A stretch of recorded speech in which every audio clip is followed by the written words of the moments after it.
Hey everyone, welcome to Chainout Podcast, your favorite disc golf podcast covering all things Edmonton, Alberta, and Canada. Jeremy, can I Yes. interrupt you for a second? Most certainly. You work too hard on this podcast, so I just wanted to give a little bit back to you, just to make your job a little bit easier. Okay. So from now on, welcome to the Chainout Podcast with your hosts Jeremy and Daryl. Okay, I'll play it one more time because it didn't play correctly. Let's see if it plays this time. Welcome to the Chainout Podcast with your hosts Jeremy and Daryl. Okay, it does say welcome at the beginning there, but it's not actually catching it. So I'll try it one more time. Welcome to the Chainout Podcast with your hosts Jeremy and Daryl. There you go. go. Like it though. That is awesome. It sounds like you were talking about my deep dark voice, Daryl. I know. That's a deep dark voice. That's a professional. I got it made specifically, especially for us. Oh, that's a fantastic add to the show. There you go. I thought that was pretty awesome. And look at it, episode 17, and we're continuously improving. And you know what? Oh, let me try one other thing. Let me see if this works. Welcome to the Chainout Podcast with your hosts Jeremy and Daryl. I value your opinion, but you're wrong. Now it's... Oh, that wasn't meant to come out. Okay, well, I may as well play it now because it came out. So I got another one done as well. This is awesome. I'm loving it. I value your opinion, but you're wrong. No, it's not. I value your opinion, but you're wrong. Okay, I'm gonna have to work on it because it's cutting off the first second of the clip there. But yeah, that's fantastic. I love it, man. You're always full of surprises. Always just trying to take the production that one little step further. But well, I was gonna ask you what did you get up to this week, but I think it's pretty obvious now. Exactly. Yeah. Well, we're at episode 17. We are. We're rolling in. What do? We did a new thing last week, right? We did the Tundra Toss episode with Tim Plapondon and kind of recapped it. First repeat guest. That was another new thing. First time we incorporated interviews into the show.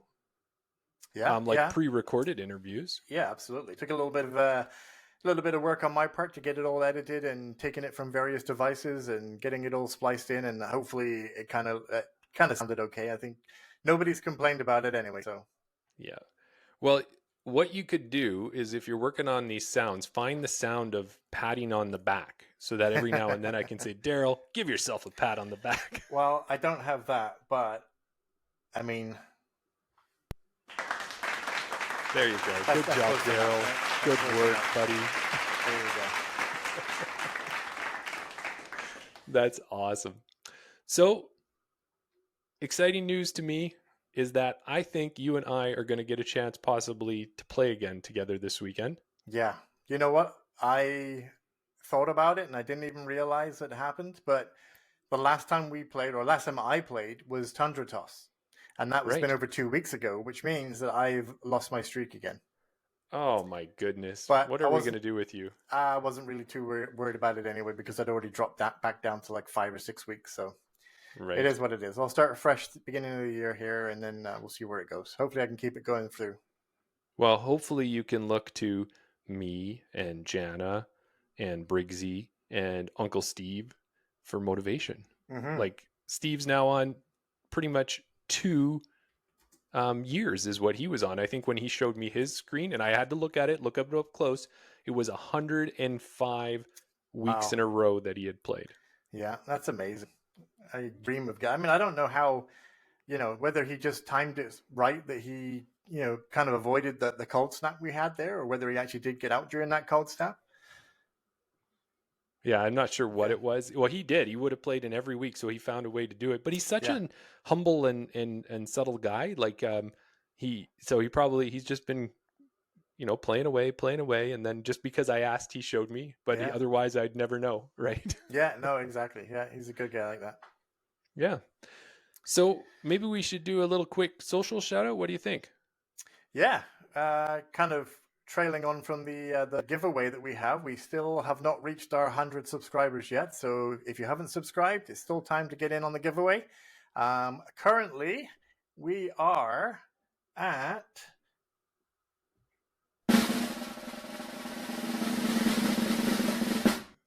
89 subscribers. So we're only 11 more away. So come on, if you just get your friends and family, just tell them about the podcast.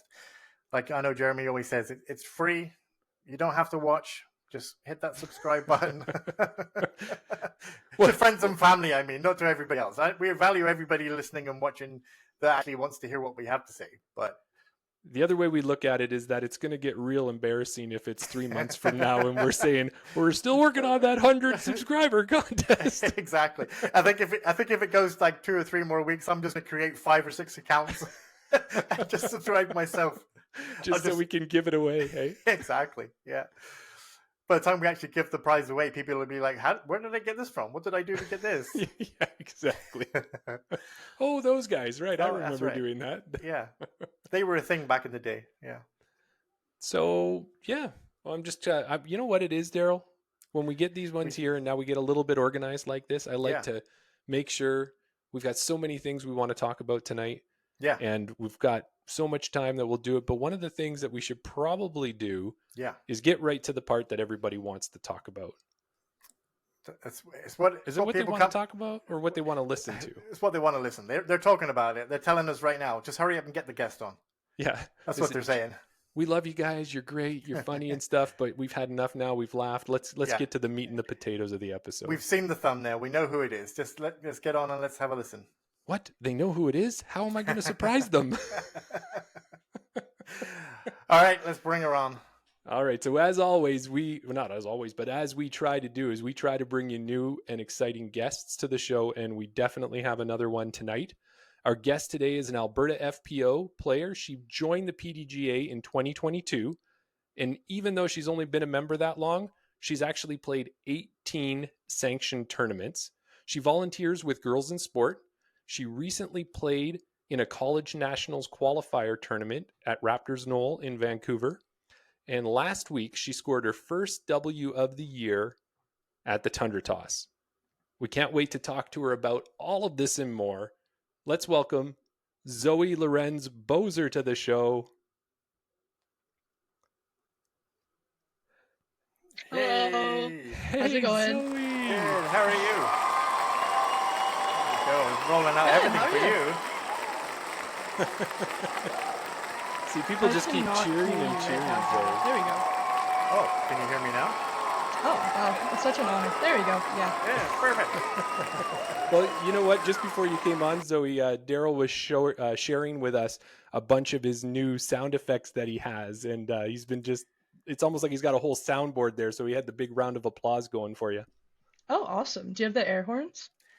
No, I don't, I'm afraid. The one thing the guest wants, and you don't. I know. Have. Exactly. Well, I'll That's give you my only request. It doesn't take much to please me. a round of applause. Is that not good enough? Thank you. Thank you. There you go. Well, Zoe, I'll have to say, you look like you have a pretty awesome setup there. I'm thinking you must have been on 1,000 podcasts with a setup like that. Oh yeah, 100%. Yeah, you're an old hand, right? Yeah. No, I do this every day. So how have things been going for you lately? I don't know. It's been cold. It's been kind of sad. I haven't been able to disc golf much, but I don't know. I guess other stuff in life is fine.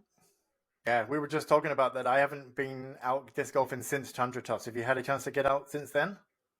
No, I haven't. I've been putting lots in the cold, but it's not that fun.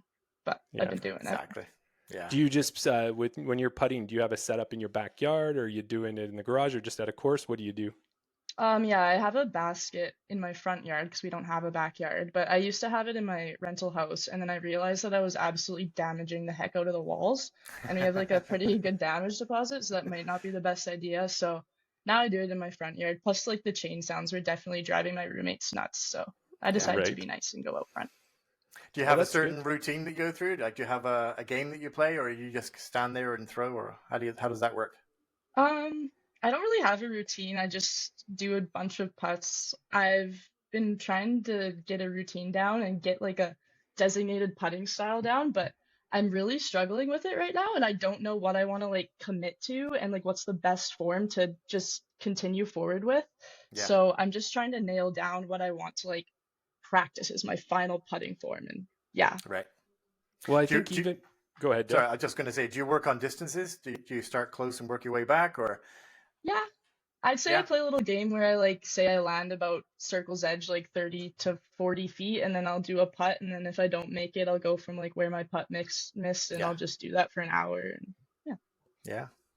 Awesome. Well, I was going to tell you, Zoe, don't worry too much about settling your putt in, because I think every time we're listening to like pro podcasts about disc golfers and that, it seems like they're always revamping and reworking and rechanging their putts. So it'll be good for a while, and then they'll try something new. And even when No, we I get the talked to same. Terry, who's been playing for a little while as well, it seemed like she's working on her putt all the time as well. Yeah, for sure. No, I'll try something putting and then I'll do it and I'll be good at it for a while and then it'll just stop working. So then I'll try like a straddle and then I'll be like absolutely dialed with the straddle and then like I don't know, 2 times later it stops working. So then I'll switch to something else and then I'm amazing and then it stops working. So I'm just like frustrated. I just want to like figure out something that works for a long time and I can be consistent with. Like Yeah. consistency is my biggest thing. I don't want there to be too many moving parts. I want something that I can do every time and be comfortable and confident with. Yeah, that's a Exactly. good goal. And Yeah. we'd like that too. So when you crack that code, if you can just send it to Daryl and I, we'd appreciate Yeah. it.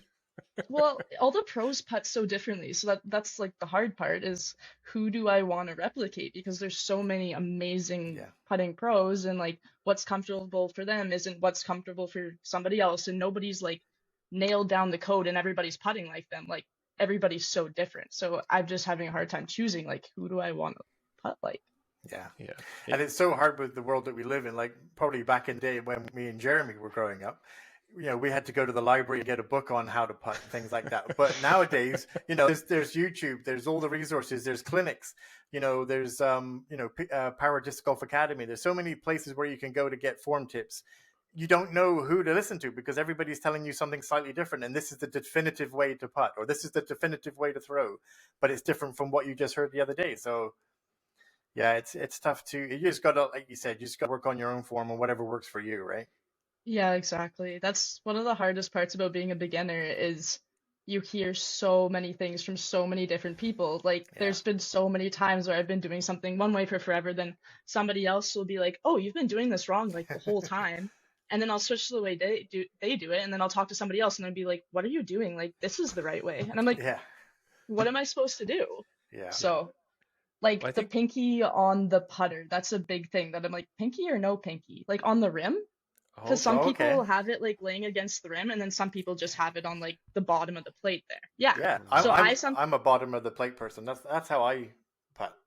but I feel like I have more like grip if I have the finger against the rim, but that's apparently not good for accuracy. But like I feel So, like I don't know, but like- apparently some people say it's the best. Yeah. Yeah, interesting. Well, the one thing Yeah. I found too, Zoe, is that I've done some of the clinics with Gabe, and Gabe has been playing since he was a kid, so he's got a lot of good experience. And it's really interesting is he'll teach us backhand, and he'll say, "Okay, this is the most generally practiced, accepted form," and he teaches us it to a T. And then he teaches us forehand. He says, "This is kind of the most general one. There's a lot of different ways, but this is how it is." Then he gets to putting, and he's like, "So this is going to be whatever feels best to you." Even Such with a all of toss-up. his practice, it doesn't matter. It's what do you find that works best for you? Yeah, I kind of want to ask Gabe next like throwing session about putting because I'm just so back and forth right now, and I've asked him a lot about driving, but I think putting is what I want most advice on probably. He has a beautiful putt, so he's Yes. definitely a good person to ask. I mean, that's why there is a saying, drive for show, putt for dough, right? That's where you really need to work on your putt because it doesn't matter how you get to the basket as long as you can get it in. Yeah, exactly. And I feel like that's the biggest thing holding my game back right now. And for the last year, 2 years, I've just been hammering, working on my distance driving, but you're not going to park it every time. Exactly. Like the pros don't park it every time. The pros are rarely within bullseye. Like they're often 30, 40 feet. And what makes them pros is their ability to cash those. So Yeah. I really want to become consistent in circle one. I did hear, I can't remember who it was, and it was one of the pros that was talking about it. It might have been Paul Ulibarri, that he was saying that, mix it up when you go out to the disc golf course and you have a practice round. Like most times you'll throw 2 or 3 off the tee or whatever, but you'll pick your best shot. But don't pick those best shots. Pick the ones where you have to learn how to scramble from, right? Because that's everybody can throw a nice up shot when you've got a clear fairway and you see the basket. But it's those shots where you didn't make the fairway and you have to scramble from those places. But then from amateur point of view, if you get out once or twice a week, do you really want to play those bad shots and not really enjoy it as much, but you're working on your game? Or do you just want to go out there and have fun and throw 2 or 3 and then pick the nice one? So it's hard for amateurs to work on things like that. No, I'm really bad for that. Like, I'll go out and throw 2 or 3 discs and I'll always take the best one. I'm like, that was such a good drive. It'd just be a shame if I didn't take that. Exactly. So I just need to do that next time when I come out, in the tournament. That's what I need to do. Yeah.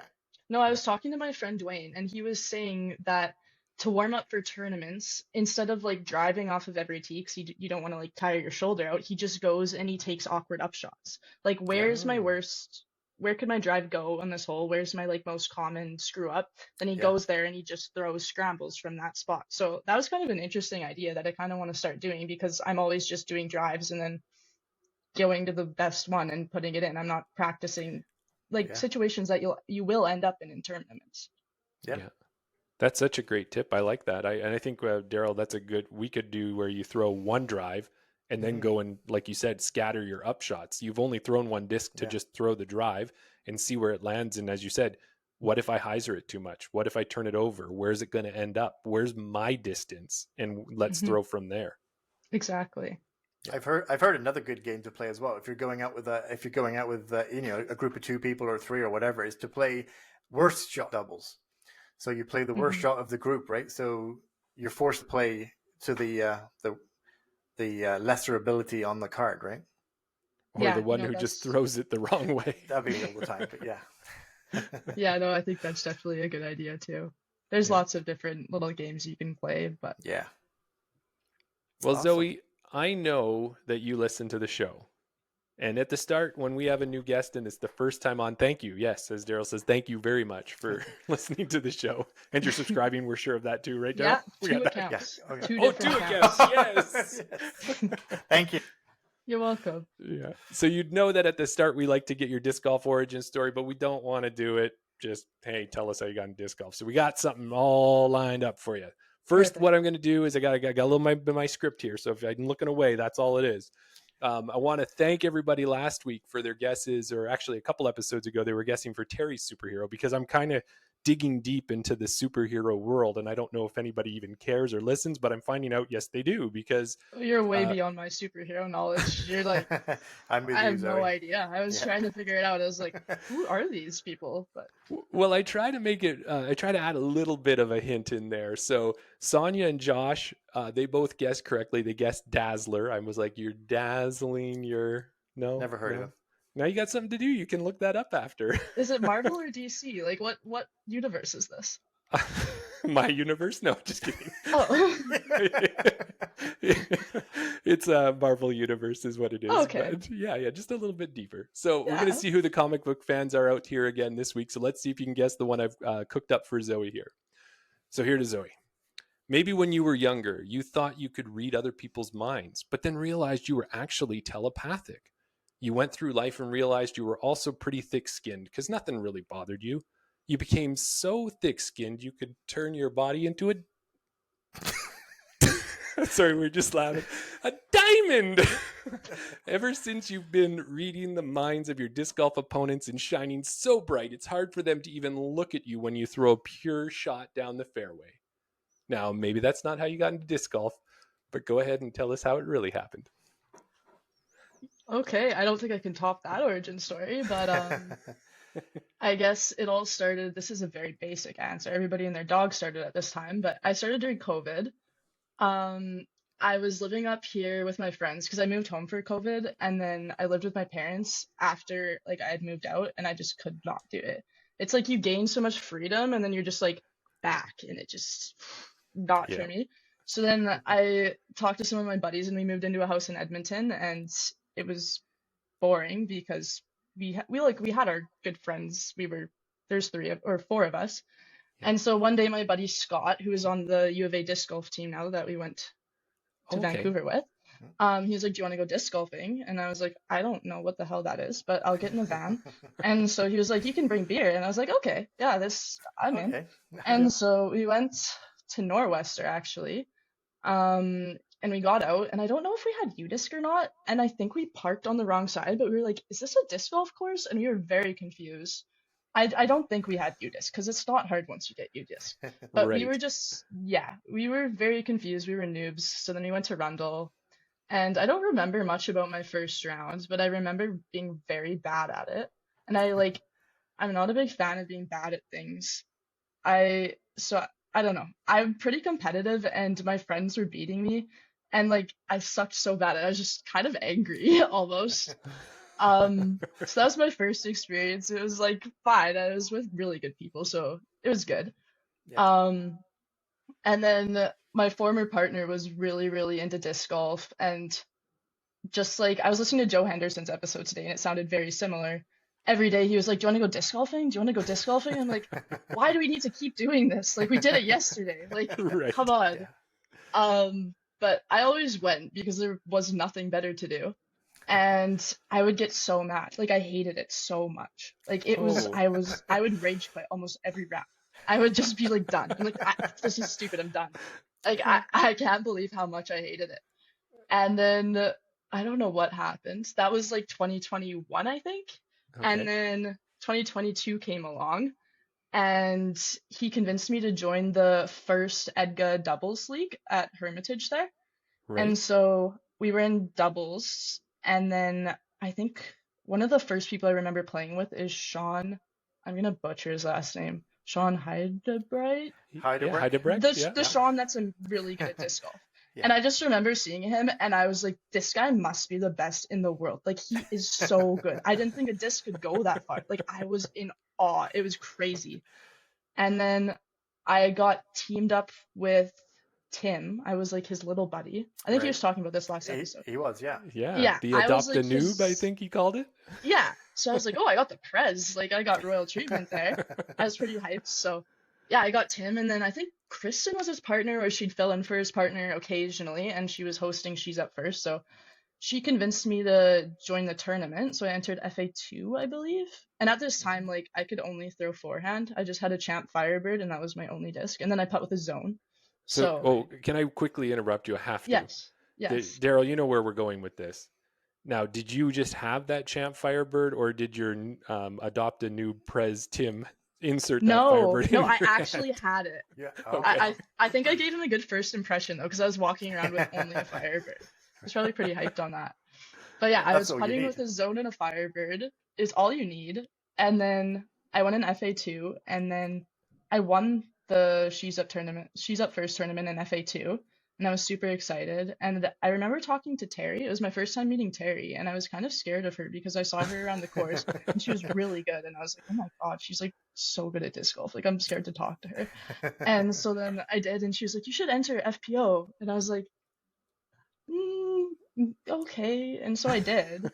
And like, I'd only done an FA2 tournament, and then my first FPO tournament was Big Bear at Canmore. Yeah. And like, yeah, it went how you can kind of imagine. It was my first time playing that hard of a course. I played Fernie before, I guess, but I'd say Canmore is quite a bit harder. Right. Yeah, it was tough. It was it was a great group of ladies though. Like, for my first FPO tournament, it was me, Kristen, Terry, and Christy Shields. Okay. And it was such a great group. They were so encouraging, so nice.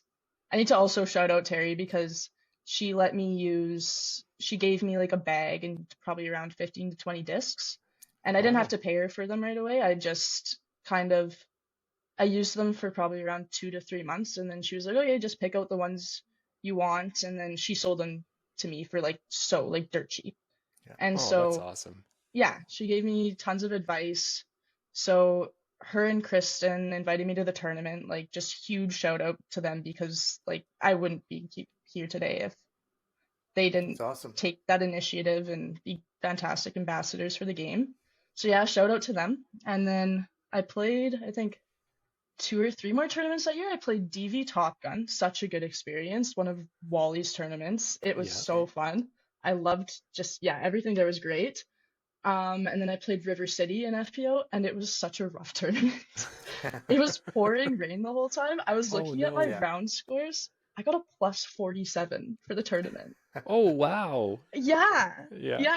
It was rough. And so that was kind of my first year, and then I made so many friends and stuff. I just loved it. So last year I played 11 tournaments, and I loved the community so much, and like, yeah, I'm just so in it now, and like I just love all the events and all the leagues and the tournaments. So yeah, I'd say that's awesome. My origin story. That's a great origin story, hey Daryl? Absolutely, yeah. I just wanted to take it back to right in the very beginning there. You said that you went out with your buddy Scott, and I know Jeremy has mentioned him on the podcast right in the very beginning, and we kind of had a bit of a laugh, not at him, but mainly at Jeremy. More than Jeremy, anything. Yeah. How do you pronounce his last name? My gosh, I showed him this clip, and he just died laughing. He's like, I sound so fancy. Is it Guibert or G-Bear? No, it's Guibert. It's like a very yeah. It's exactly as it looks. Yeah. Gibert. Gibert. Yeah, no, it's not that. But yeah. Okay. And yeah, you said that you went to nationals with him, right? Yeah. And we'll get to he's one of my best sure. friends in the world, so It was awesome. Yeah. Now, Zoe, one of the things, like when you were telling the origin story, which just reinforces some of the things that we talk about the Edmonton disc golf community and what Daryl and I have experienced, was you said, hey, playing with my partner, rage quitting, never want to play this sport again. Yeah. And then it's like, meet Sean, meet Tim, meet Kristen, meet Terry. And then all of a sudden we got like another amazing FPO player who you're throwing discs, I think, as often as you possibly can. So what a way to just demonstrate how wonderful our community can be. Yes, exactly. I think I have a very good origin story to really show how awesome the Edmonton disc golf community is, because it was all them pretty much. And yeah, and I think another thing I wanted to mention that Joe and Kristen already mentioned is when I was playing with my partner, it was like he was way better than me, and he'd been playing for years, but I wasn't playing with any women. I wasn't really seeing any women. So I was like, wow, I am terrible. Like, I am so bad. But then once I went to She's Up First and I played with other women, I saw like, oh, like I'm decent. I'm not way behind everybody. I'm right in there. So that was so encouraging to be a part of. Yeah. And it is funny how similar the stories are with strong females that go out with the men and like just hate the game because they can't play it to their best of their ability. Like they have that competitive drive, and if they're not winning or if they're not competing, that you just hate it. But it's good that you had that drive to try and get better, and that even though you hated it and rage quit every time you went out, the next time he asked, you still went back out again to try and prove a point that you can play this game. So that's awesome.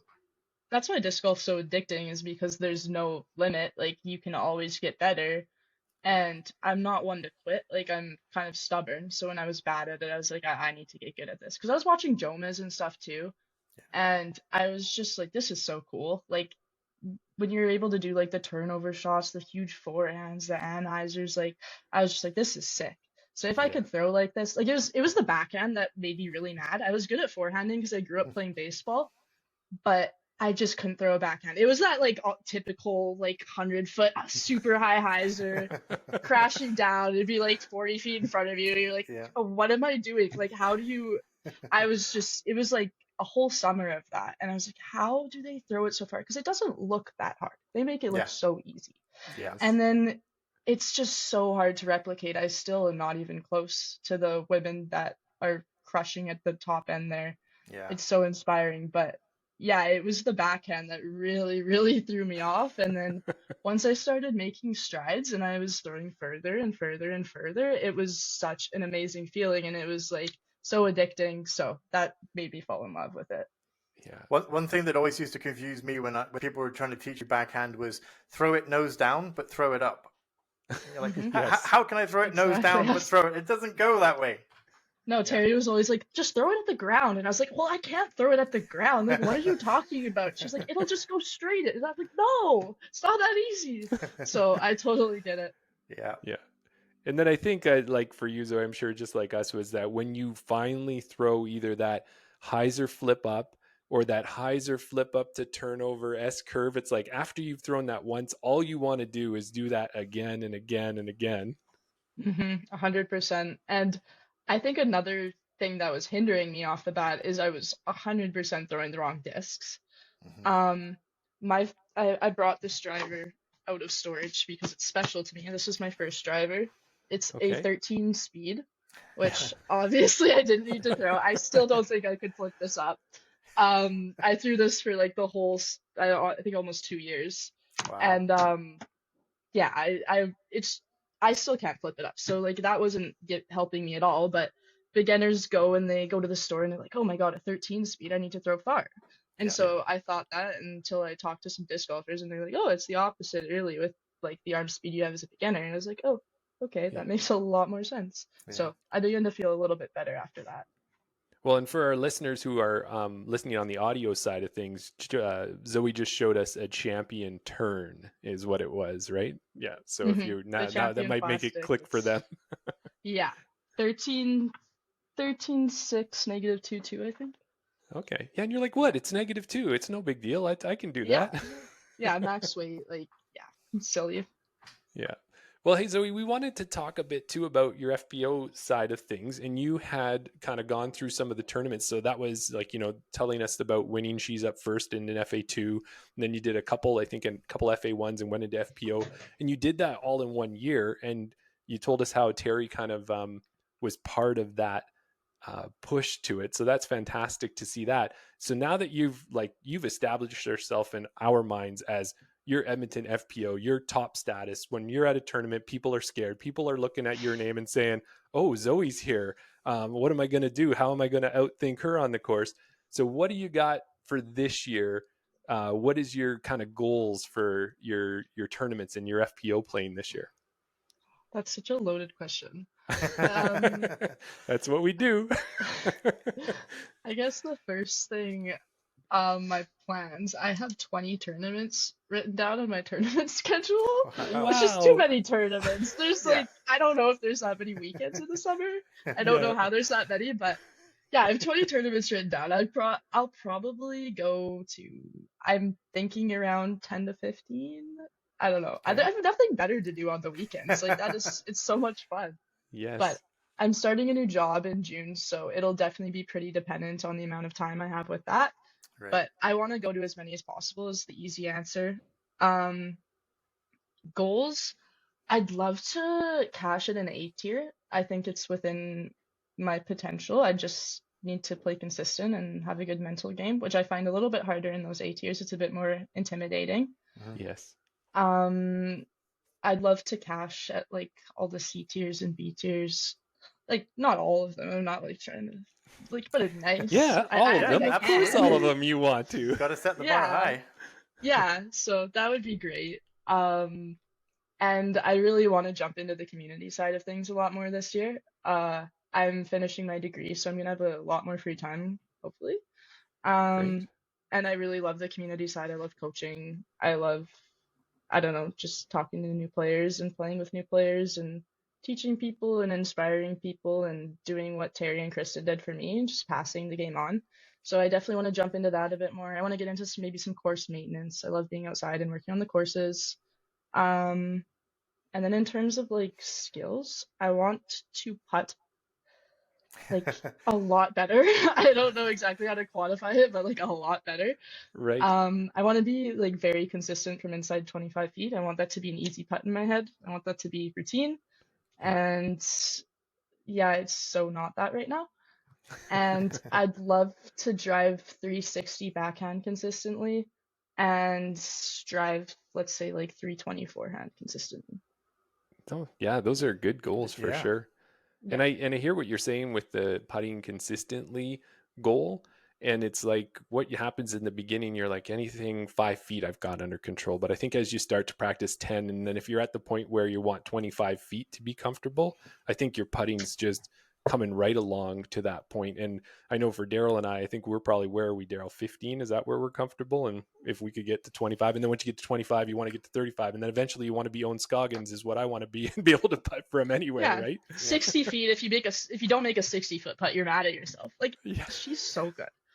Yeah, definitely. Reminds us of Terry, that throwing in from 90 to 100 feet is what she said in her episode there. That's just crazy. She didn't say throwing, Daryl. She said putting. She was jump putt. Yeah, exactly. Yeah. No, she always has one of those up her sleeve at a tournament. She always makes some sort of crazy putt or throw in. So it's kind of fun to see. Yeah. So, what about ratings, Zoe? Is that something that you kind of look at? Do you base anything on ratings? I mean, obviously, if you play better, you win some tournaments, those ratings are going to go up anyway. But do you hold any weight in ratings? I don't hold a ton of weight in ratings. I've had some weird ratings experiences. Okay. Like, I'd say I think women's side of things is underrated. I think it's probably the limited amount of women, but I've found that if I play an average round in FPO, I'm probably getting around 850-ish, 840-ish. But then if I play an average round in MA1, I'm like at like 890 or like 870. And it's like, so I'm finding it's easier to get those ratings in the men's amateur side. But then there's been the complete opposite. My first tournament win was at Lost Egg, and I felt like I played pretty good. I won, and I think my tournament rating was only 805. It was barely over 800. Right. Because Noah Higgins showed up and shot a 18 down, and like I was rated against that. So I don't know. There's not much I can do. So I don't hold a ton of weight in ratings, but I obviously would love to get higher up. I think that my plus 47 rounds from first year RCC are still affecting me a little bit. So I'd love to. I think my rating is way lower than isn't representative of my skill right now. So I'd love to get my rating to where I think my skill's at. Well, and I think with your practicing and your playing and you're getting better, I bet there is probably a catch-up period where what happens is you're playing, you're placing, you're winning, you're doing those things. But as you said, you've got to drop old ratings. And when you do, then you'll probably see a bigger bump up is what my thought would be. Because I know for myself, I started last year in Tundra Toss, and I think I was 760 for my first tournament. I had to work all year long to get to 802. And I just can't wait for next week's ratings to come out because I had a great Tundra Toss, and I think it's going to boost me. So you and me both. Yeah. Oh yeah. Yours will boost you for sure. No, I think last year I had this one. I started out last year, I think at like 780 or something. It was pretty low. And I think I ended at around 825-ish. But I remember this one ratings boost. I think I played like the Hinton tournament and I kind of crushed it there in MA1. And I think the ratings boost after that tournament was I went up like 25 points. It was that's a great crazy jump. ratings day. Oh yeah. It was super exciting. And then like winning a tournament and doing like really good, my rating went down, so that was kind of sad. But yeah, Tundra Toss.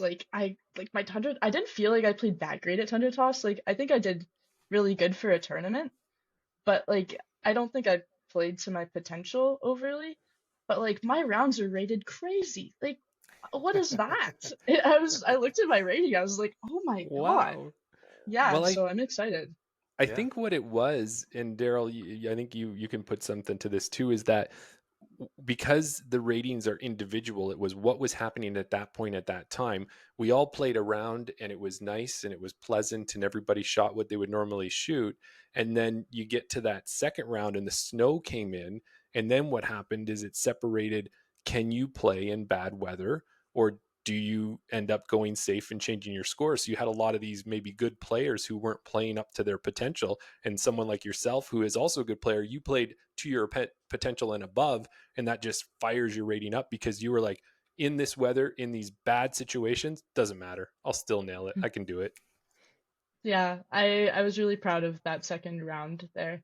I was proud of both rounds. I think my mental game from last year has come a long way from what I could see in that tournament. It's obviously a small sample size, but I felt pretty cool, calm, and collected. I feel like I was a lot more individual in my thinking. Like other people's shots didn't affect me at all. I was just focused on myself, which I feel is huge. yeah, and then the first round I shot a 4 down, and I think it was like around 905 rated, which I was super pumped about. Yes. Um, but my second round I shot 2 down, so 2 strokes worse, and I think it was like 925 rated, which is the highest round rating I've had by leaps and bounds. I've never finished a tournament over 900, so I was congratulations. pretty pumped about that. Yeah, it's exciting. I have a question for you regarding the round there and what you did prior to the round, a couple of days before. Obviously we all know, if you follow you on Instagram, you aced hole 14. The conditions were a lot better when you aced. What goes through your mind after you've aced that hole only a couple of days before, and then you're stepping up to that tee again? Does it go through your mind? You're like, okay, I know how to play this. No, I didn't do the same shot because Okay. I think the ace was lucky. Like, I don't think it was. I think it's a risky line.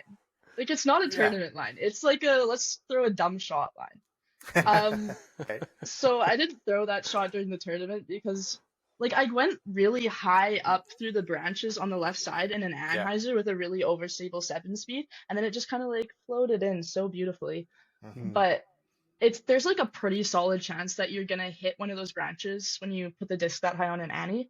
So what did I do? I think I just threw a buzz up the left side just at the basket. So right. Yeah, I didn't take the risk. I kind of wish I would have. That would have been cool, but I don't know. I was playing safe. I knew I was in the lead a little bit, so I was like, I gotta play this safe. Yeah. Speaking of aces, then how many do you have? Is that your only one? Yeah. No, Awesome. that is my first ace. It feels so good. Like, if you've played with me recently, I've complained about it like once every 3 holes or something.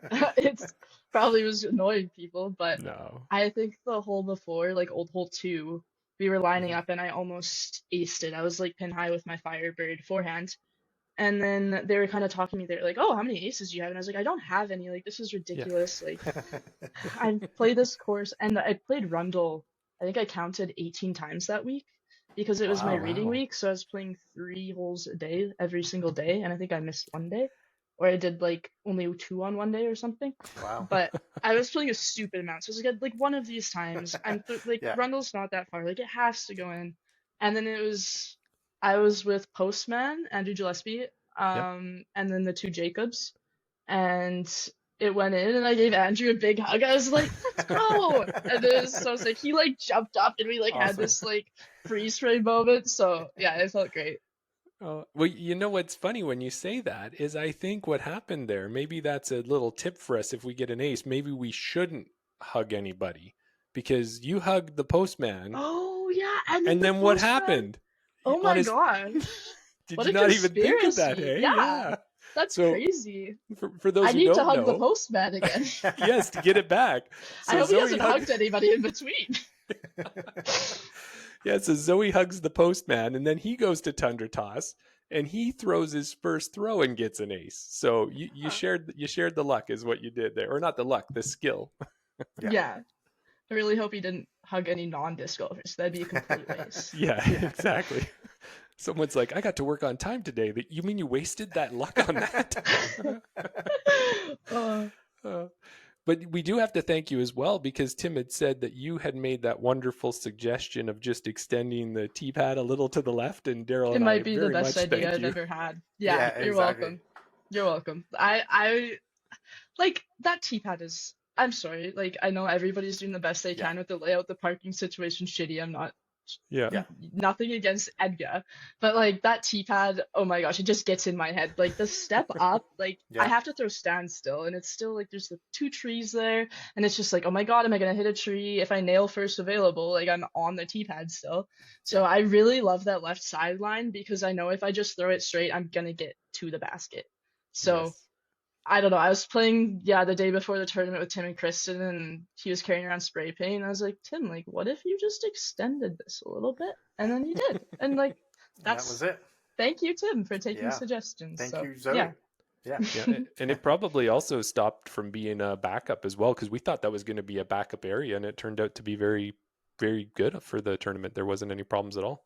No, I was surprised that, like, it's kind of a sketchy area because, like, throwing at the hole in basket, I was worried somebody was gonna get nailed with a disc, but it all turned out great. So it's awesome. I think we're all waiting for spring and summer, and hopefully this winter layout can be gone and the parking lot can be redone and we can go back to somewhat normal disc golf layout again.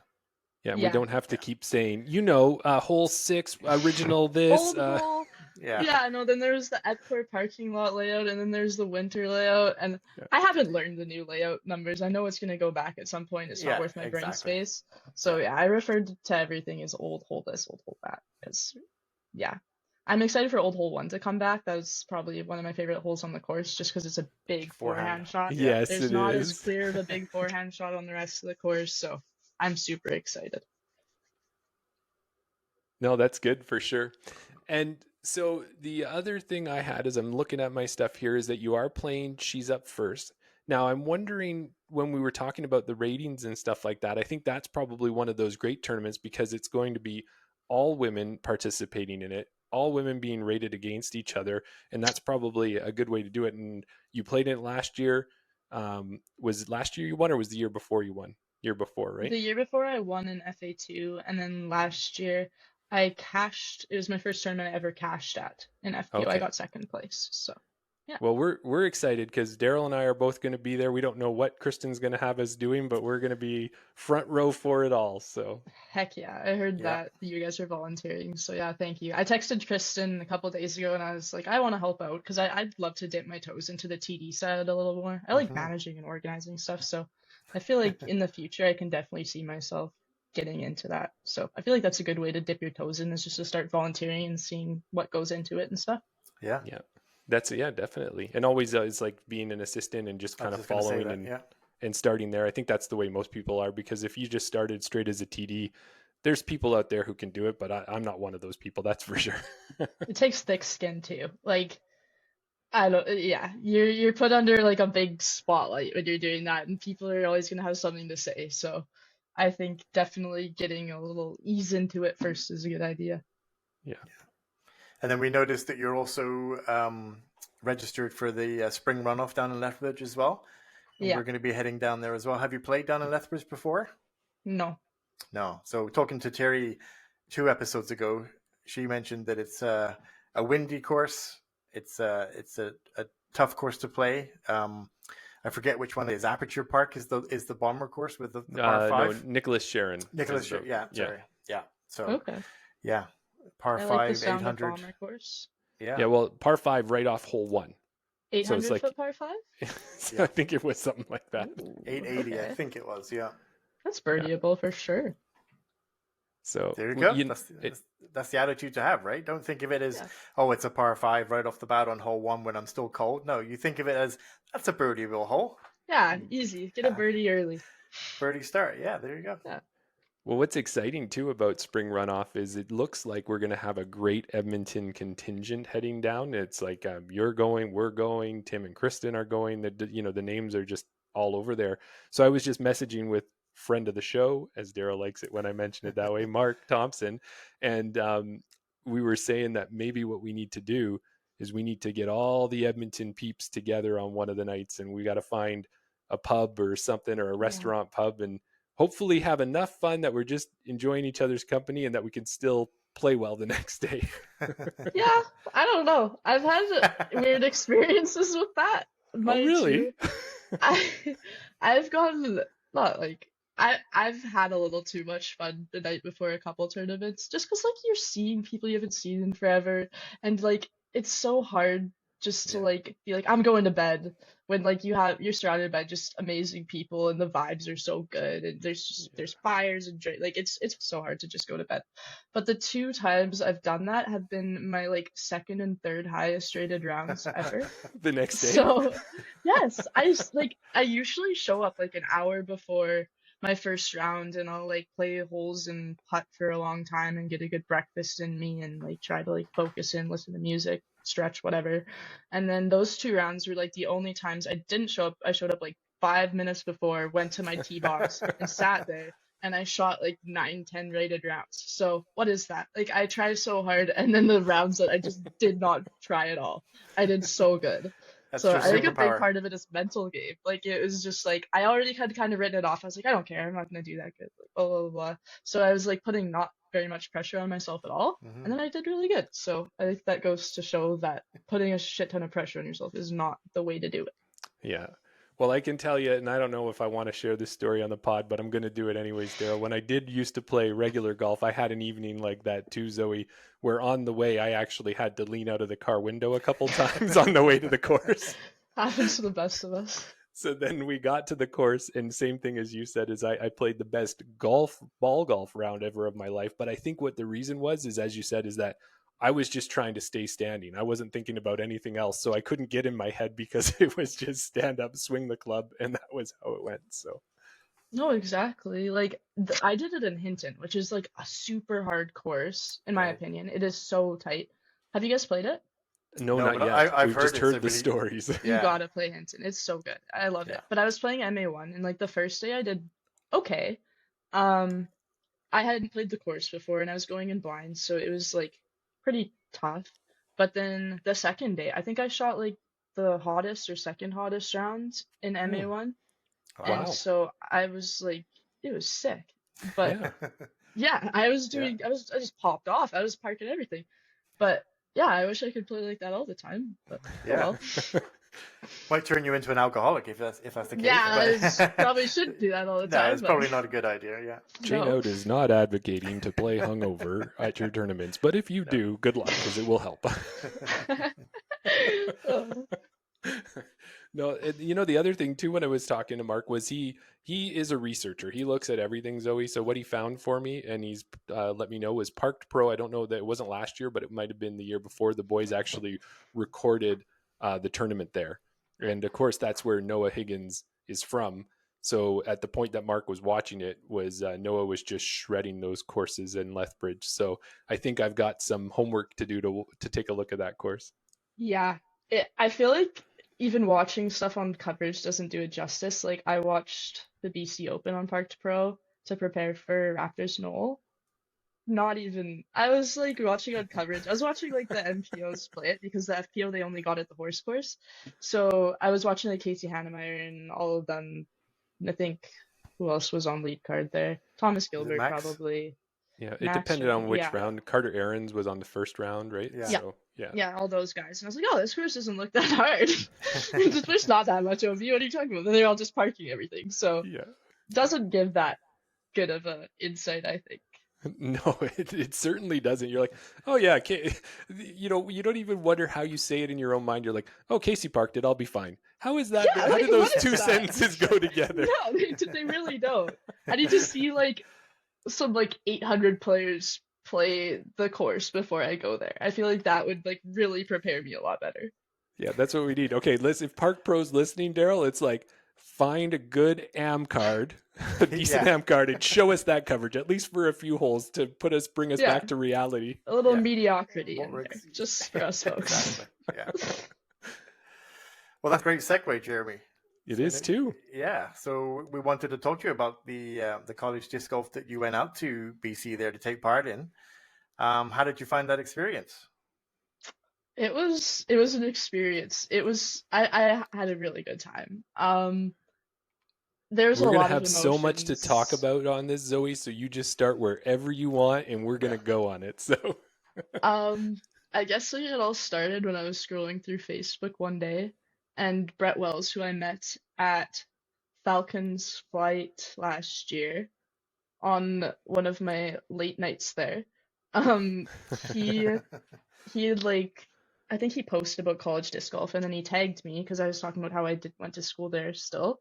And he was like, "A U of A team," and I was like, "That sounds actually really fun." And so I talked to one of my best friends, Scott. Gilbert. Scott de Gilbert. One of my good friends, Jacob.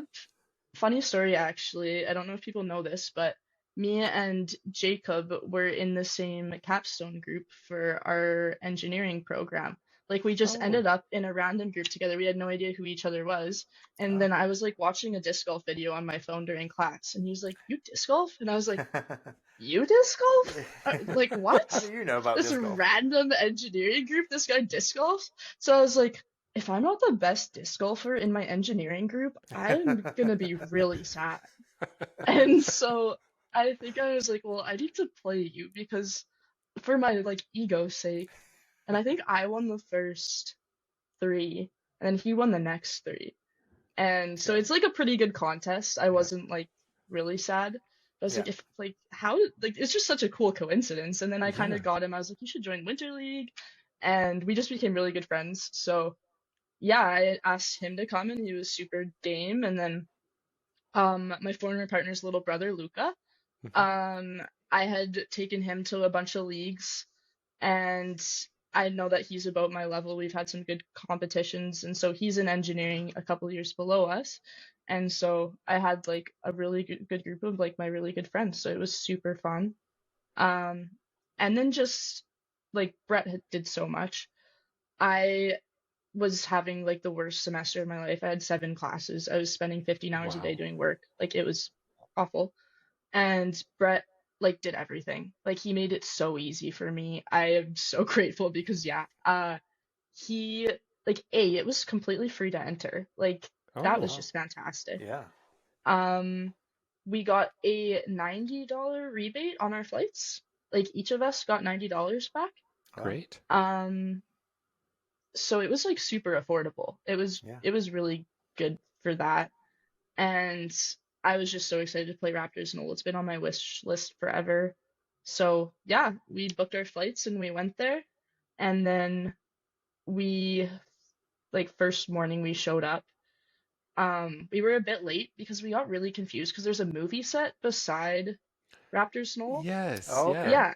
So we showed up and like there's a bunch of people in like golf carts like filming stuff and we were like, what is going on? Like where are we? And so we were like lost, but we were like 10 meters from the course, just on the other Right. side of this movie set. And so we got there and there like wasn't that much time. So we did a little bit of putting, but I was playing the course completely blind, which is not it's not really the course to do that with. Yeah. No. And then they forgot to send our team the caddy books. Maybe it's Oh, rigged. no. I don't know. I'm just kidding. It was an honest mistake. It's fine. But yeah. And then I had to play from the gold tees, which is the tees I saw like Casey Hannemeyer and Thomas Gilbert playing from. Yeah. So, Right. but like, holy man, it's hard. Like You're that just was landing where they're just landing. no somehow I don't know Yeah. why. Yeah, This can't is not throw what I watched. 450, but Yeah. I don't know. Um, but I parred I think the first 3 holes and I was like, I'm rolling. I was so confident because like I think I was first on my card at that point. And then I think that was kind of the easier part of the course. And then it just went so downhill. I got really in my head and like it's hard on the ego when a course is just beating you down like that. It's hard to keep your mental game up. And I Right. was like I started questioning like my form and I started questioning things. And so that's the Right. worst thing you can do mid-round is start questioning your form and questioning your muscle memory because that just throws everything off so much. And then I kind of got it back for a while, but it was just like everything is OB. Like Hmm. Yeah. it's all every hole has OB on it. Every hole it's just like it's a marked fairway. There's no natural OB. It's just Right. all staked OB.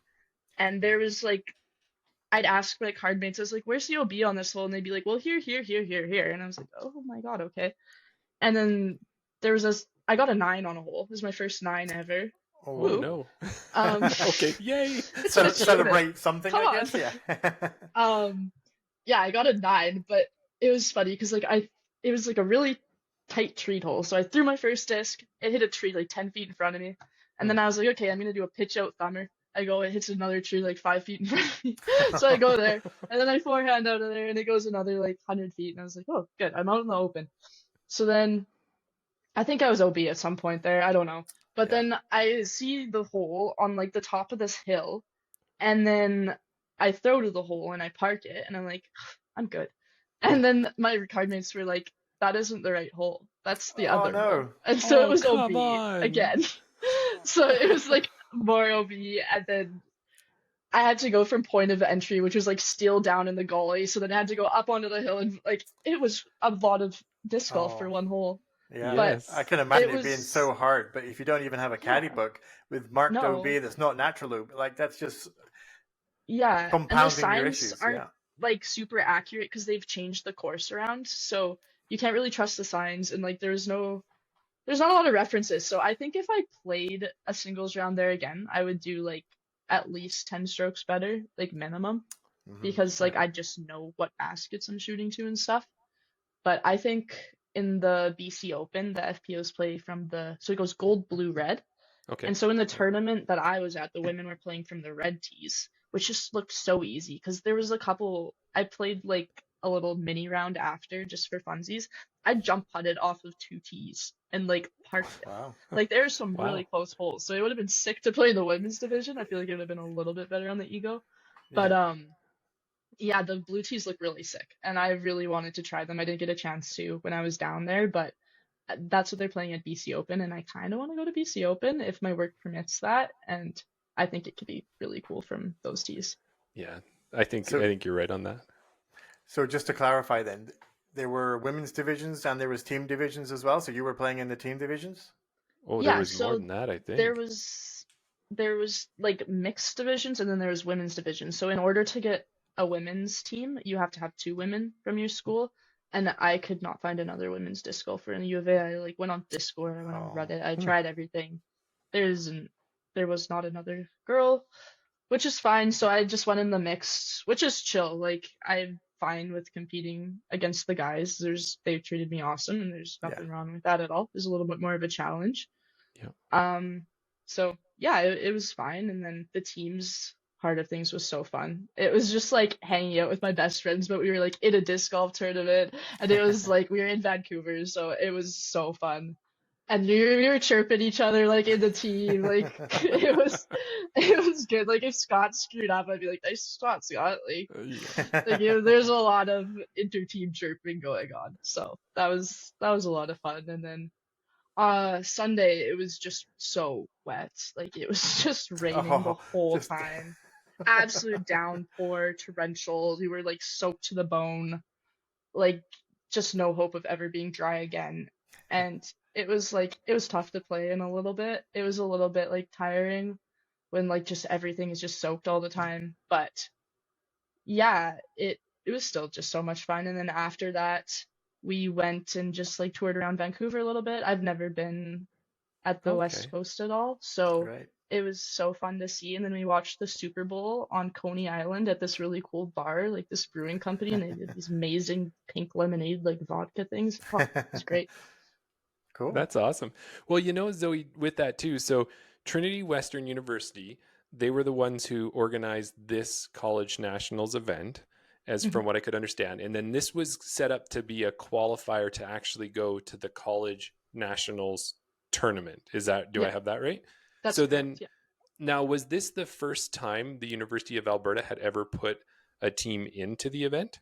Yeah. Nobody has disc golfed from, well, like obviously not, I don't know, but like there's been no team from U of A before. Like Canadian college disc golf is pretty brand new. Like I think the U of C team is really new. I think the U of L team is really new. Like I think I think maybe on the West they've had a little bit, like I think Fraser Valley has had a little bit of more experience, and Trinity Western seem pretty established. But I think in terms of more like Alberta, it's a pretty new thing. Okay. Well, and that's kind of, you and Brett worked together to put that U of A team in, and you were talking about organizing and putting back to the community. If you think about it right now, you're going to be able to look back at this, and you helped put the first team in, and I'm going to guarantee you it's going to grow, and then all of a sudden you're going to find out 2 teams go in next year or 3 teams go in, and there's actually a female team. And I think it's exciting that you're right at that groundbreaking part for Canadian university college disc golf. That's awesome. No, it's very cool. And like I think the winner or the top 2 spots maybe we're going into the like or the United States like Division 1 NCAA. Like that's pretty cool. Like Div 1. And then I think so it's either first went to Div 1 and then second and third went into Div 2, but like it was all like NCAA. It's pretty sick. Yeah. No, that's so cool that way. And then with that, so those teams will go on to there. Now, do you know, is there another, because when I was looking, it looks like College Nationals, the actual tournament coming up is going to be early April. There's no other qualifiers. That was kind of like the last one that was available before the tournament, is it? Yeah, I think that was the only qualifying tournament. And then Nationals is in South Dakota. I'm really bad at geography. It's one of the South South states. Carolina. South Carolina. Was yeah. it South Carolina? South Carolina, Oh gosh. yeah. Okay. At I was Winthrop, at Winthrop close. University. Yeah. Yeah. Oh, okay, cool. I got one of the words down. Yeah. But yeah, so it looks like a pretty cool place to play disc golf too. So definitely really cool to be able to say that I like played at an NCAA qualifying event, and yeah, sick. Absolutely. So now that also probably gave you the chance, like you said, is there was a little bit more of a competitive angle with some of the players with like, oh, now that you've thrown, oh, that was the wrong basket. Sorry about that. And you got a little bit of that kind of gamesmanship that happens with when you get to those higher competitive levels. Do you think that's going to prepare you as you go and start competing in these A tiers and some of these bigger FPO tournaments? Do you think you've kind of got a mindset on how to be ready for them? I don't know. Like I've found that like any card I've played on with women have been better than that. Like I don't think like I don't know. I don't think those guys were like really trying to screw with me at all. But I think there were a couple times they neglected to tell me about an OB or neglected to tell me like, oh, it's this basket, blah blah blah, which is whatever. Like it's not their job to tell me. I should have a caddy book. But no, well, I've if had they like sent you one. yeah, that's what I was. Yeah, I don't know. Can't blame myself too much, but I think that like I've never played on a women's card that hasn't been like awesome, and I think if those were women, they would have probably told me about those things because I don't think anybody in the FPO field in Alberta is trying to get ahead using anything but skill. Like I don't know. If Yeah. you've ever seen one of our cards, it's like a mini party. Like it Yeah. is crazy. It's so fun. I don't know. Like anytime somebody makes a good shot, it's like all cheering. And then I've caddied for a couple MPO cards, and it's like dead silence, and everybody's like so serious. And it's like you think it's like PDGA Worlds or something. Like it is so serious, but we really don't take it that seriously. And I think it's really unintimidating. And I think even at A tiers, if you watch like the Parked Pro FPO like round 3 coverages, they're all like laughing the whole time and talking to each other and saying like nice shot, and you can see if somebody screws up, they're all laughing and like having a good time. So I've only ever had good experiences, and yeah, I think if those were women, that wouldn't happen. Yeah. So like the tournaments that you've played in so far, like you said, she's up first and Tundra, Edmonton Open, River City Cup, sorry. Have you always played with the same like I think Tristan and Terry have mentioned it before that your card mates are probably going to be the same, or at least 2 or 3 of them are going to be the same from first round to second round, just because of the depth of field. Like when you went to the Nationals there or anywhere else, if you played where you've had to deal with different people that you haven't played with before, and like those new faces, and how that affected your game being out there with people that you haven't always played with. And like you said, the men seem to be a bit more silent and strict sort of thing. Did that affect your game as well? I don't think it affected it that much, but maybe a little bit. Like I feel like here in Alberta, like all of the kind of tournaments around this area, unless I get into more BC tournaments, I am playing with like the same central group of like 6 people, but more so like Terry and Kristen are pretty much in every tournament I'm at. So I feel like they're almost my little like emotional support people where like we're in it together. And I feel like I really missed that at that tournament. I missed that like we're in it together people on my card, like people that I can joke around with. So like maybe a little bit. Yeah, I missed that comedic relief side of things, the not take things too seriously, joke around a bit. And my card mates were like really quiet. They were really serious. And like I was trying to like joke around. I was like, oh, am I being annoying? But there's one other dude on my card who was like super nice, who kind of chatted with. But yeah, it was definitely pretty different. Yeah. Well, and Kristen had even said as well, is in the way we noticed it, Daryl, when we talked to her, was that when the ladies get onto the card, before the tournament even starts, when they start to see who's registered, the FPOs are messaging each other and starting a group. And then it's like, weather's going to be like this, don't forget that. And it's just a fully supportive environment. And I think maybe MA40, we didn't get a group going like that, but at least we're just chuckling and laughing the whole time. So we kind of feel that same thing. So I think that's been the best move for me. Was I played a couple MA3, MA4, and getting to that group with the type of people, not, I guess, the competitive level. That's how I should word it. The competitive level that you want to do. Because we had Travis Bouchard lighting it up but yet his competitive level with us as a card was just a great, fun feeling. So I really, I guess where I'm going with that is I really admire that the FPO has that, because that sounds like a great time. Yeah, 100%. And then I remember me and Terry both went to a tournament Capital Open in Kamloops last year, and it was a bit different because like I didn't know the people on my card, and like people were a bit more quiet because like we don't play every tournament together. Like you just get so close when you spend every weekend together in a summer.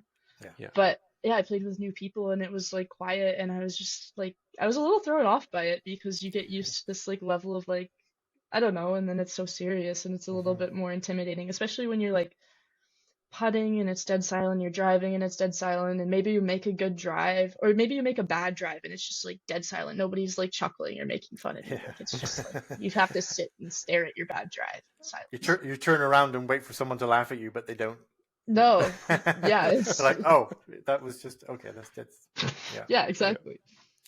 Well, I don't want to leave college disc golf yet, because I really want to give a chance for you to tell a little bit of something to our listeners, because I don't know that everybody's watched college disc golf to understand the format of it.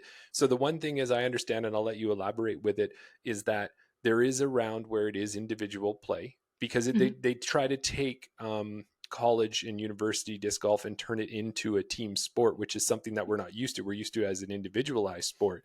But if I'm right, well, actually, I won't even say it. Why don't you tell us, how does the team part work with the 4-person team? I was shocked when I learned about how it worked, because I thought it was just like normal doubles, and then I was prepared for like our team to split into 2 and just be on like 2 different carts, but it's not like that.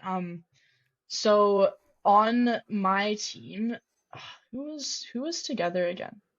I think it was Scott and Jacob were together, and then me and Luca were together, I believe. Yeah, I think that's how it was. Okay. And so let's just say we're on hole 1. If Scott and Jacob teed off, they'll both throw their discs, and then out of their 2 drives, we'll pick what the best drive is. And then the next time, me and Luca will throw the upshot. And then Scott and Jacob will throw the putt. So it's like alternating back and forth. It's quite doubles. Yeah, it's interesting. I don't think I was the hugest fan of it, because I found that there was such a long break in between throws sometimes. Like if I throw the upshot on like a par 3, like there's still a bunch of people have to putt, and then like you're walking to the next hole, and it can be like 10-15 minutes sometimes on the odd hole in between throws. Yeah. So I found that it was a lot harder to kind of stay dialed in and stay focused, and I felt like I was kind of getting cold in between shots a little bit. Okay. Yeah. Well, a question I had about that. So when Group A, let's say the first 2, the Group A throws, does Group B pick the shot, or do all 4 players come together and make a decision on what the next shot should be? I feel like we kind of just all did it together. I feel like in 90% of cases, it was extremely obvious what the better shot was, because usually one was OB. Yeah, exactly.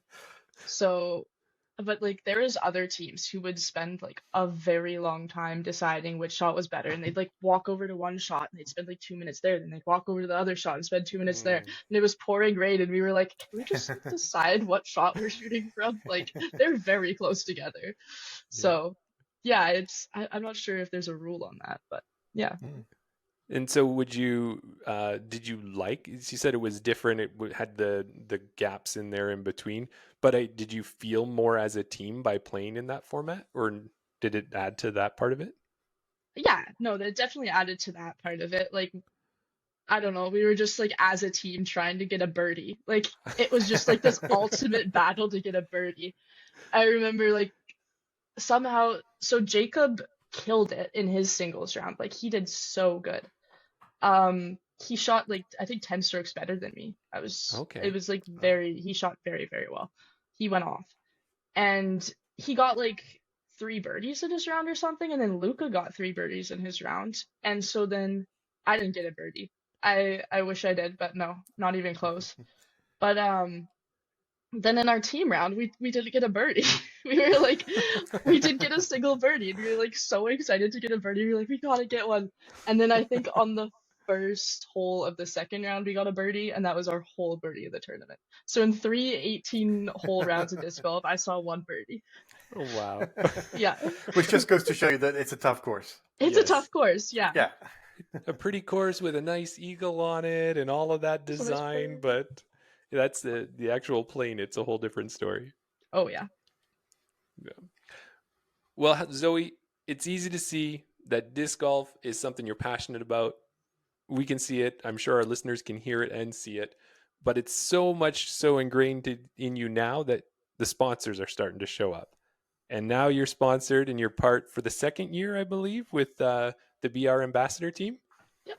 So tell us about that. How is that being on the Ambassador team? What is your role on the team?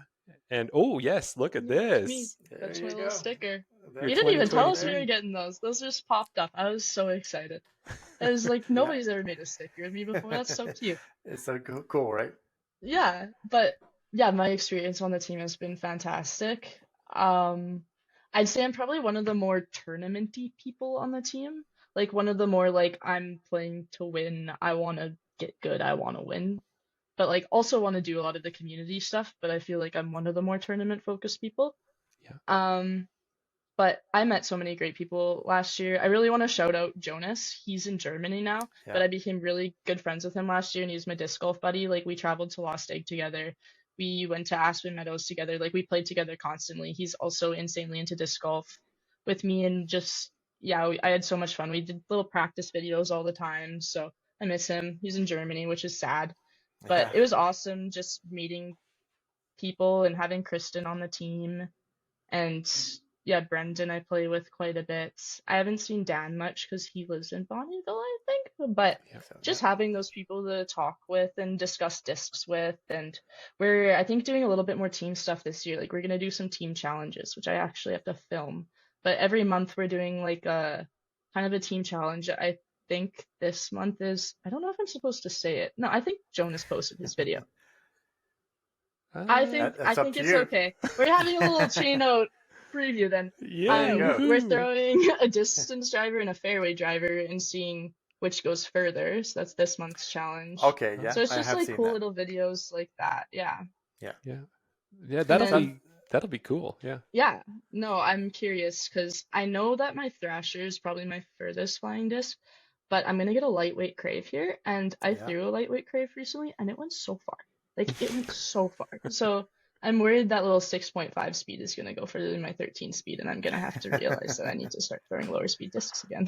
It seems like Brendan's got a plan up his sleeve there, Mr. McKinstry, hey? Yes, yeah, for sure. But another part of it is we did a clinic last year, and that was super fun. That was my first time. I guess it was my first time coaching adults in something. So I really focused on teaching forehands, and I think I helped people figure out forehands a little bit, and that's a very rewarding feeling, helping somebody like figure out something they've been struggling with. So I really loved putting on that clinic, and I'm doing more. Like we're doing those women's clinics, and I helped with the girls in sports one. Those were littler kids, but no, I love the coaching side of it, and I want to keep going with that. And then also I want to keep going with like the event organization, and like I was saying, maybe dipping my toes into TDing. So I think that the ambassadorship with BR definitely opens a bit of doors into that side of things for sure. Yeah. And you mentioned there about Brendan, like we've had him on the podcast. Obviously, he's a great guy. He's all about supporting local community and things like that, and bringing, shining the spotlight on the team as a whole. How did you get in contact with Brendan and the team in the beginning? Like, did he reach out to you, or how did that all come about? I don't remember. I have so many people in disc golf who like I know, but I don't remember meeting them. Like I have no recollection. I think Terry referred me initially because she was an ambassador in 2022, and then she went to OKDS, and I think she kind of referred me to like fill in her spot a bit. Right. And then now she's back on the team, which is amazing. We have a loaded team.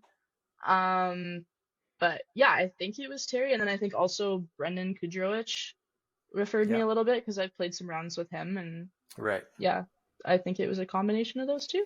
but I'm not. Yeah, 100%. I think that seems to be the case with Brendan there. That like you said, he's community minded. He's not just going to pick people out of thin air. Like it's getting recommended by somebody. It kind of brings a lot more weight when especially some of your own teammates recommend to bring you into the fold. It carries a lot more weight than just somebody, kind of standing out and saying, "Oh, do you want to be on the team?" Mm-hmm. Yeah, exactly. Well, that too, and I think, Daryl, what we learned is that with Brendan's support of the community, he wants people like yourself who are looking to improve, looking to help, looking to grow the sport. So you individually, you're playing FPO and want to get as good as you possibly can, but another person might be just out there for the fun of the game only. That's their thing. They just realize that's where they are in their disc golf career, and he wants to collect all of these people and just grow the sport organically. And we really admire him for that. And we know, talking to you, talking to Terry, talking to Chris New was on the team, like he's picking the right people to have on this team. So I agree. He's a very good taste in people to be on his team. If we do say so ourselves. That sounded way too cocky. I was talking more about the other people. But no, it's definitely important to have people on different side of things. Like Jonas is in the AM side, but he's kind of on the journey to become a pro, which is super cool to watch. Definitely look up his journey on it. I don't remember what his Instagram uses. Pots and Pans. Pots and Pans. There you go. Pots and Pans. Shout out to Pots and Pans. Gabe, who's obviously just like super skilled into coaching. Just everybody has Terry's super ambassador. She knows everybody, large following. Like everybody has their little niche, and I think it's so important to have that diversity within the team. Agreed. Yeah. Now, Zoe, when we were looking, Daryl, we saw that Zoe was sponsored by BR, but do you have any other sponsors that you've got going on right now that we're not aware of or anything? I don't think so. Okay, we just weren't sure. That was it. My dream is to be sponsored by Discraft. I think I'm a Discraft gal. Okay. I throw a lot of their plastic. I've been getting more plastic. A lot of people hate on Discraft, but I love the zone. Like I am like Tim's Firebird is my zone. I love that disc. I have 3 in my bag. Okay.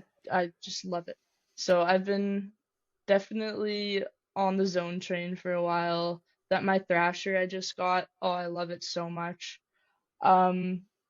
Yeah, those are the 2 biggest ones I love from Discraft, but I've been getting into Lunas and Zeus's and Athenas, and I'm just really liking their plastic and stuff. So yeah, that's so my I think dream. Daryl, what is it? Paul Ulibar, he's one of the captains, right? So Yuli, I'm sure he's listening right now. So Yuli, yeah, we got someone for you here. Exactly. If you know what, we'll tag them all in the comments. Let's make sure. Yeah, everybody who's watching this, I'm sure we're going to clip. I'll say it now, but you can go back and clip it later on, Jeremy. Make sure you like that clip and tag Paul Ulibarri and Discraft and anybody else in Discraft there, and a future promising star in FPO in Canada. Get on, sponsor her now, because if you don't sponsor her now, somebody else will snatch me up. Exactly. Well, I saw Gabby. What's her last name? I think it's just Gabby Lee. Gabby Lee and Sophia Denek.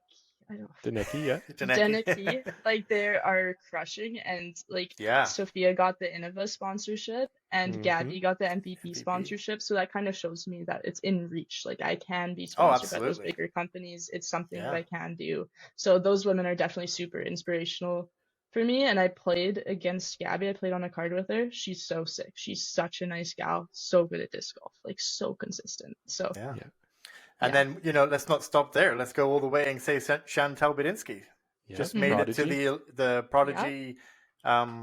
Is it the ambassador team? I forget what their elite level team is called, but she just made it onto the elite team. I think it's called the elite team. Well, the elite team, and then I think even Latitude 64 sponsored someone. Cast has got someone. So Discraft, come on, catch up. Let's get Zoe on the team. Yeah, what are you waiting for? Exactly. Yeah. So as you've been an ambassador, Zoe, one of the things, and you kind of alluded to it there as we were talking, is you've done a lot of work with girls in sport. And I'm not 100% familiar with it, but can you tell us a little bit about your involvement with them and how that works? Yeah, so Kristen just texted me one day. She was the one who kind of formed the connection, I think. She double booked herself, so she asked me to fill in for her. So it was a sports camp. I was with each group for about an hour, and there's two groups. There was ages 5 to 8, and then 9 to 12, I think. Okay. And so I got a gym, and I didn't really get told anything. I was just told to teach them disc golf. So I had no clue what I was walking into. It was about 20 in each group, and like 25-year-olds. Holy crap. Like, I don't know how teachers do it. Like, that was hard. Like, to keep 25-year-olds from running into disc paths and like killing themselves. They have no sense of awareness around them.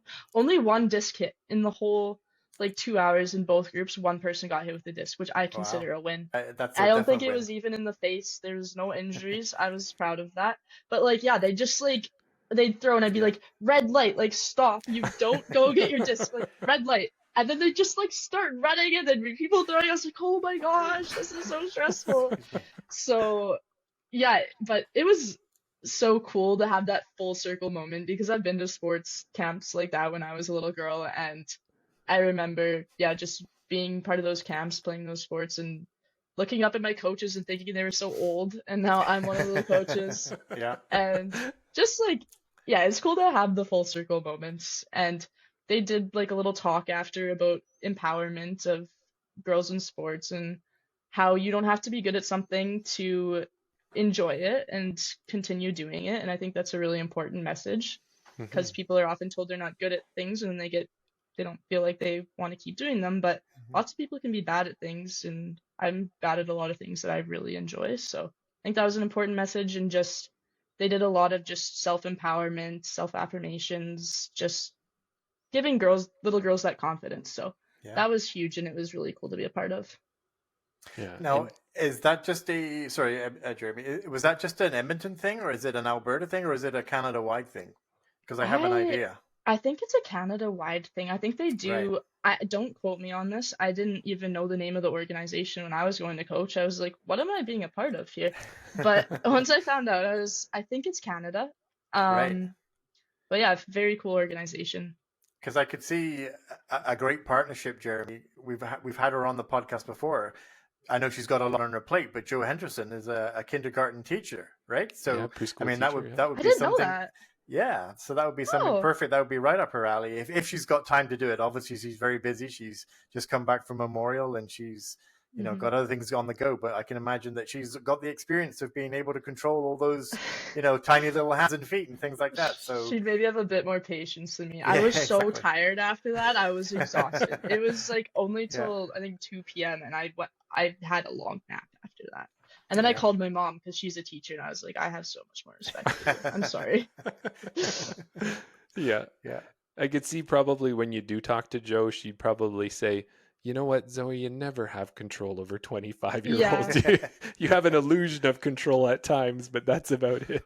No, my 2 roommates are doing their practicums for teaching right now, and I talked to them about it, and they were like, yeah, like, if you have some control and like people aren't getting severely injured, like that is the win, and that is what you have to go with. So but the 8 or 9 to 12, whatever that second group was like, I enjoyed that a lot because they were like able to follow directions and they thought I was pretty cool. They were like, oh my god, like, you're so good. It was a good ego boost, and it was just really cool. Some of them could crush. Like there was girls that were like putting like an S turn on the disc. I was like, this took me like a year to do. How are you doing this? And you're like 8. So I did like a putting game, and it was like each station, like if you made one, you'd go a little bit further and further and further. And there's a girl like crushing 30-foot putters. Like she was probably a more consistent putter than me. And she was like 10. I was like, you need to come disc golf. So I told her to tell her mom to get her to come disc golf because like she got crushed. it. Yeah. That's awesome. Yeah. Well, good on you. Were you asking her form tips? Yeah, no, I should have been. I was like, can you help me putt? Yeah. Who's teaching who at this point? Yeah. But thank you so much, Zoe, for doing that. Like, that's just another great story, and I'm glad we get a chance to share it and appreciate that you're doing that. Now, with the kids, have you had any experiences out in the wild where you're either at Rundle or has anyone come up to you and said, hey, I remember when you came to my school or something like that? No, but I've had some experience. Like, I remember at Aspen Meadow was a cool experience because I finished one of my rounds, and then this little girl's grandpa came up to me and he was like, "Oh, like this girl was like watching you guys and she's like thinks you guys are pretty cool and she wants to be a disc golfer. And like, can you just like give her some tips?" And so like I spent like half an hour like coaching her and I think I added like 50 feet to her drives and she was so pumped. Wow.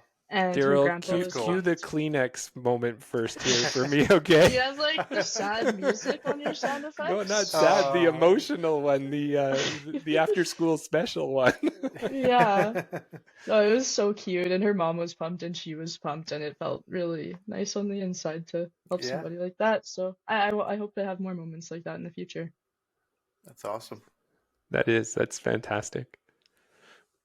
Well, I want to take it, Zoe, and just turn it a bit here to just talking. I don't want to talk about your ace because you already got it. I know you were going after it, but we never did ask you, what disc did you ace that hole with? Oh, You said it was an I have overstable it. 7-speed.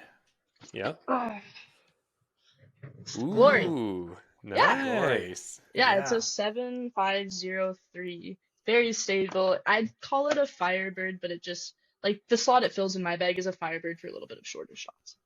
Gotcha. Great. Yeah. Awesome. Well, Daryl, I think seeing a beautiful disc like that probably might lead us into our next segment, won't it? Do you know what, Jeremy? I got another surprise for you. Do you? I do. I surprised Jeremy with something earlier on, so you're going to get to hear it for the first time as well, Zoe. Okay, yay. Now it's time for desert island discs. Picture this. You've taken a relaxing cruise, however the ship goes down. You manage to swim to an island, and fortunately for you, there's an 18-hole disc golf course. Which 3 discs are you taking with you on the island? There you go. It's even got I its own love title. That was sick. There you go. Oh, that's So yeah, awesome. you're obviously a fan of the show. You've watched it before. You know you've probably I'm guessing you've already got your 3 discs already picked out. So Yeah, yeah, I put a lot of thought in this. This was hard for me. good. Yeah, I spent like a whole night brainstorming, but I landed on. I have You've them got right like a dream I board where had you like were a putting little them all vision on board, there. this crazy amount of yarn connecting things. I can play it No, again but for you if you need some more time to think. no, I think I've got it. Okay. So number one, the zone. The zone. I figured you might obviously. have a zone. Yeah. So I'd say I do all my approaches with this backhand, forehand. Such a good utility disc, and I'll putt with this too. Okay. So seeing as you said you have 3 or 4 of them in your bag. Is there specific plastic or I like Z plastic. Z I think plastic? that's what Okay. this is.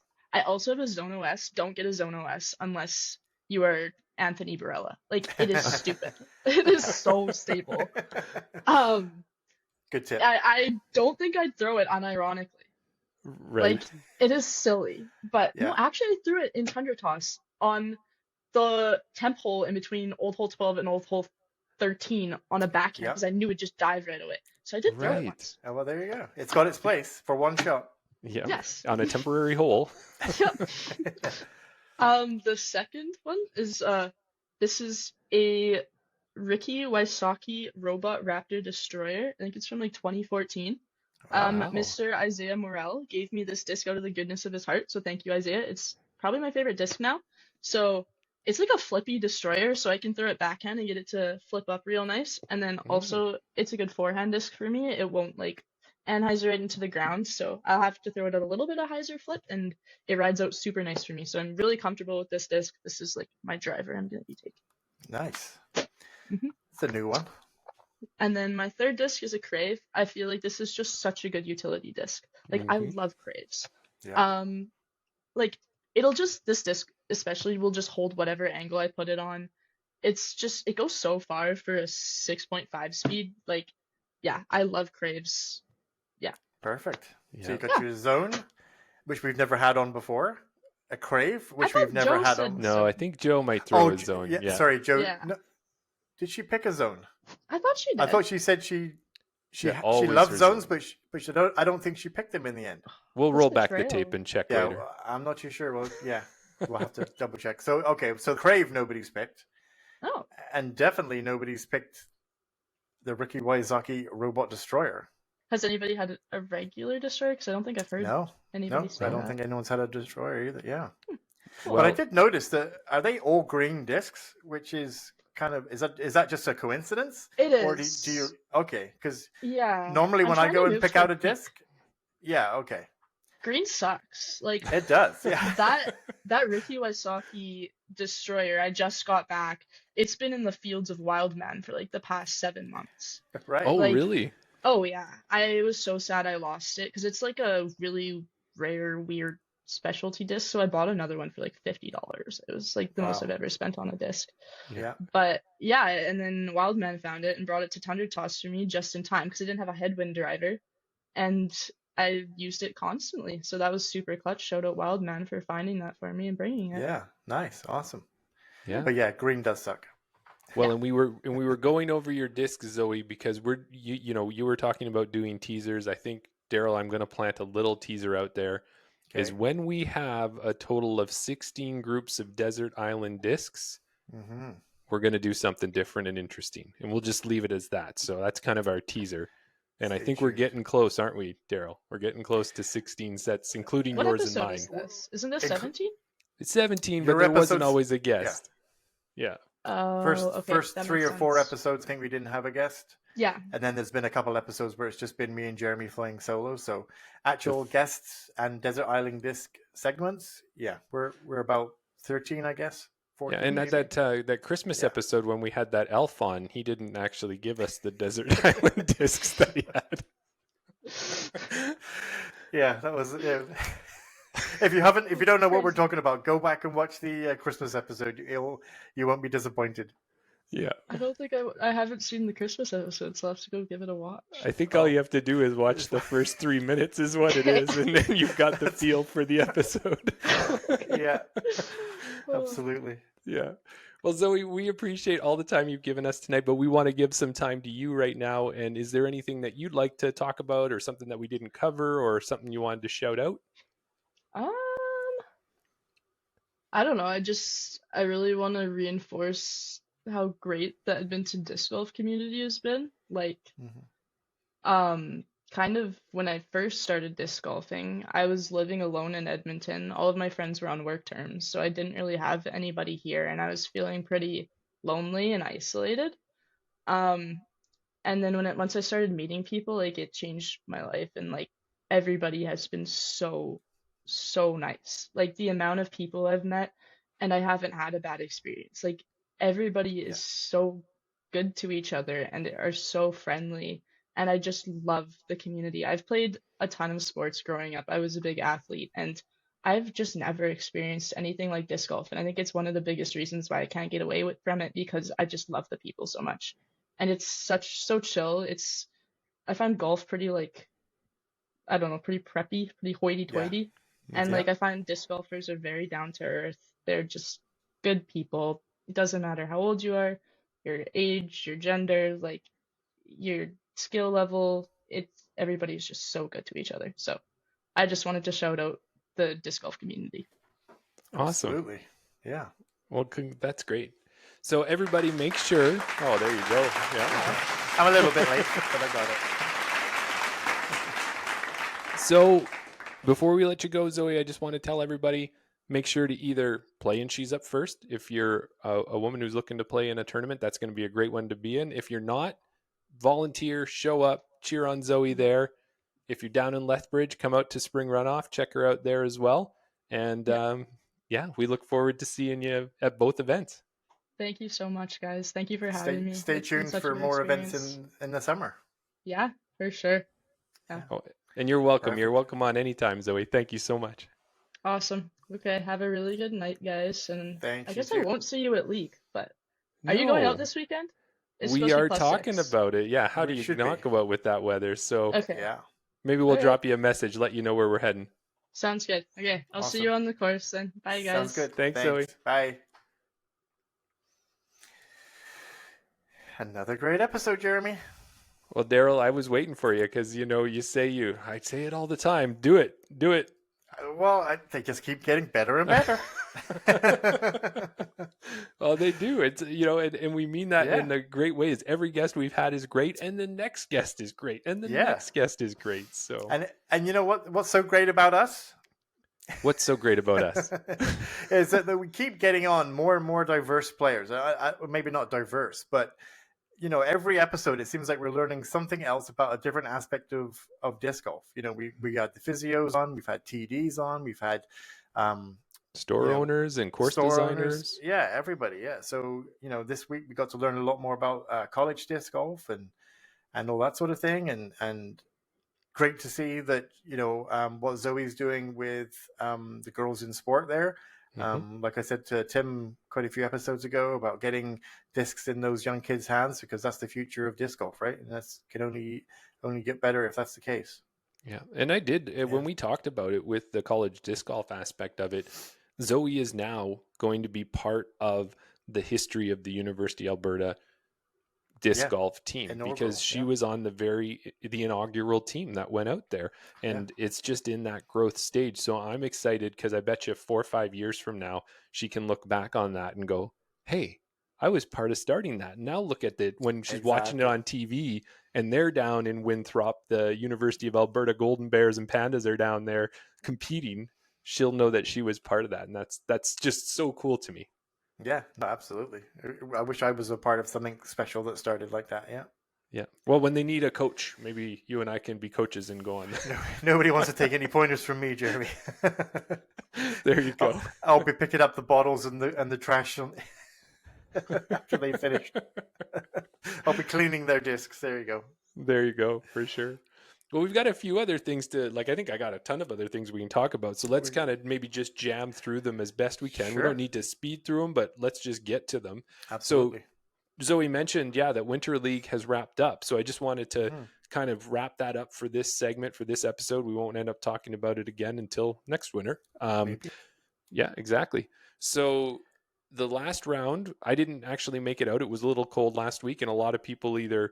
we all conveniently had another thing to do, another commitment. Every other week, nothing could stop us from going to Winter League, but I had a family event. I wouldn't have admitted it, Jeremy, but okay, carry on. Yeah, no, I did. I did have a family event, so I was at that. But anyways, you couldn't get out of. Yes, exactly. A lot of air quotes for our listeners here. Yeah. So anyways, 5 people ended up showing up, and can you guess who had the best score? Do I need to give you two? I'll give you 2 guesses. I would say it's a 50-50, but it seems like over the last few weeks, there's been one name that's been standing out. So, it had to be him again, didn't it? It had to be Mr. Froelich? Yes, Dylan Froelich takes it with the hot score, and I think he shot another snowman, as in -8. So, and this was the last week at Hermitage. This was the makeup week from when it was too cold. Yes, that's right. So we had 2 back-to-back weeks at Hermitage, and that finished off the season. Only the 5 people showed up. It was fairly cold. And then when you looked at it, they put out the results, and no surprise, Dylan won for Tier 1, because there was a Tier 1, which was a little bit more competitive, and then there was the Tier 2, which was the people who shot closer to par, is what it was. Yeah. So Dylan was 1. Uncle Steve came in 2nd. No surprises. And then our good buddy, friend of the show, Mark Thompson, he finished up in 3rd. Okay. Well done, Mark. Yeah. So that was how Tier 1 finished up. Yeah. Tier 2, I don't know that I want to be the one to, I don't want to sound like I'm tooting a horn or something here. But in Tier 2, your own Chainout podcast host, Jeremy Power, took 1st place. Thank you. Thank you. I want to thank everyone who helped me get here today. And then we had Andrew Mitchell come in 2nd. We had Sam Western in 3rd. And then another good listener and friend of the show, Jana Olson. She took 4th place in the Tier 2. So thank you to Jana. Tim. Yeah, shout out to Jana. Good job. Thanks to Tim. Good job to everybody. Good job to everyone. Yeah, everybody who came out, because it was just a task to come out every weekend in the winter. Yeah. Yeah, absolutely. Yeah, it's one of those things. It's a community event, right? No matter where you finished, it's just getting people out, just golfing through the winter, meeting other people, having a good time. I know the one time that I came out and joined you there a couple of weekends ago, I had a good time. I wish I had more free time on the weekends to be able to get out and play those events. But yeah, it seemed like whether you're competing at the top or you're bringing up the rear, everyone was having fun. Yes. Yeah, it was good. And thanks to Tim and thanks to Edgar for putting it together and doing a great job putting out the updates every week, and even having Brock and Tim show up for some of the rounds and just popping out and participating in it. It was great. Yeah. And then I guess the last thing I should say about that, there was only that one sole ace that Jacob Neufeld had there on hole 11 at Hermitage. Right. Yeah. So he took the ace pot. So he's going to go home with all the money. I'm sure he can buy his own more discs. $50 Ricky Wysocki robot slammer. Put whichever. Destroyer. Destroyer. Okay. Yeah. So that was one thing we had. The other one that we like to give you an update on is Putting League. And Putting League technically had wrapped up. But then one of our putters, Robbie Lychuk, he said, you know what? I'm not done putting. What do you guys think? Should we keep putting? And everybody said, okay, how's that going to happen? And what Robbie did was he talked to Cattail Crossing and found out what the rate was to rent the place. And he says, I got it, boys and girls and friends. 2 more weeks on me. So, so Putting League got extended by 2 weeks. So thanks, Robbie Lychuk, for your generosity and making that happen. So was that the last one that just happened, or is there 1 more week to go? 1 more week next week. Right. And again, I wasn't able to make it this week either, but I saw some of the videos that were posted online, and it looks like they played some pretty fun games. Yeah, no, exactly. I've seen it as well. That's what made me think that this might have been the last week, because it was almost like a roundup series of events that looked like they were competing against there. And seeing a few clips, and not just from Edmonton, it was from another area that it looked like as well there. Yeah, Bonnieville it might have been. I can't remember which one I saw, but okay. Yeah, and it looks like BR's part that they did with it, because they had the Alberta putting contest. They're going to be announcing their results soon. So once we have that, we'll give everybody an update for sure. Yeah, awesome. And I did get Mike Carey to give me an update there, Daryl, on the Frozen Ace, because I know that's one of your favorite parts about the Putting League update. Yeah. So I guess they went 5 rounds to try and give that money away. Okay. And then, but you say try, so I'm taking they didn't give it away. Yeah, no one could handle the pressure of the champ cap. Yeah, because putting's too easy. Just throw a champ cap on it. Just saying.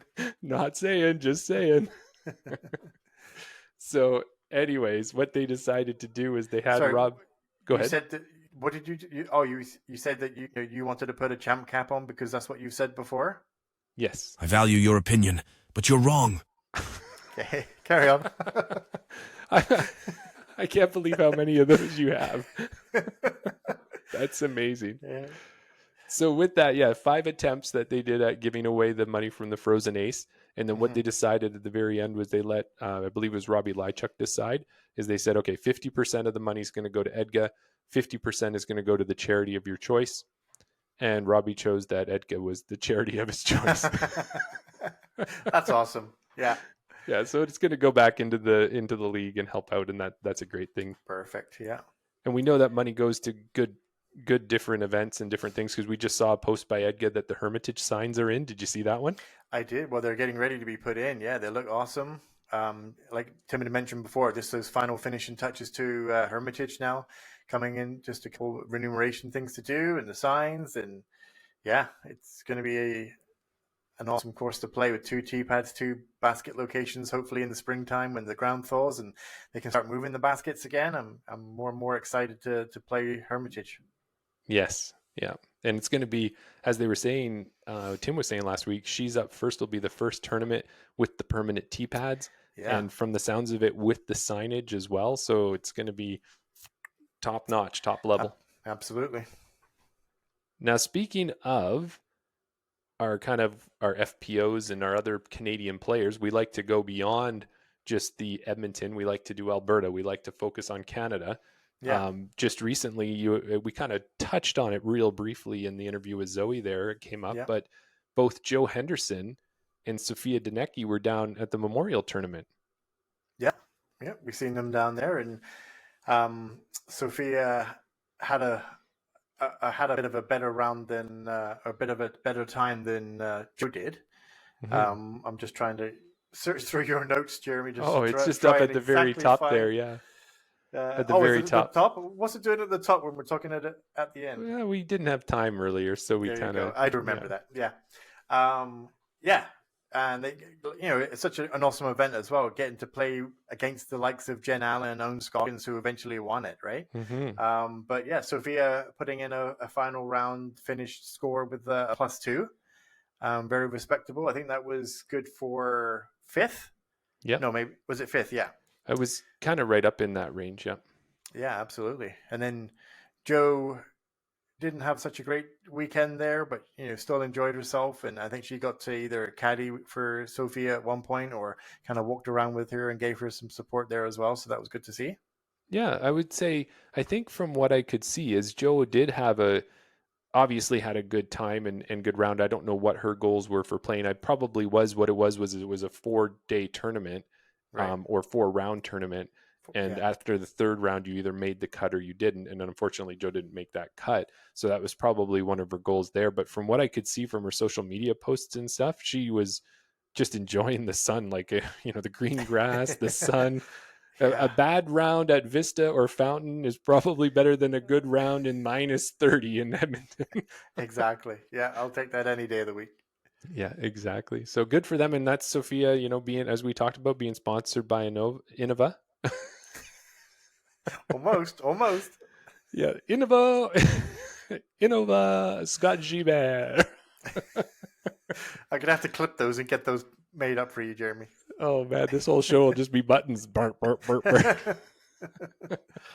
So congratulations to both of them, and great to see them, having, again, Canadians representing down in the US at different events. And even though Memorial's not on the tour anymore, you can see it's still attracting a lot of the big names because it's just such a tournament that's ingrained in disc golf culture.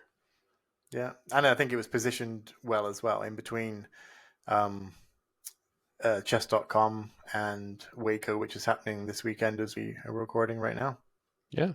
And I think we got some stuff to talk about Waco. Well, man, I think that's a great round for us. I don't know if you've got anything else to say.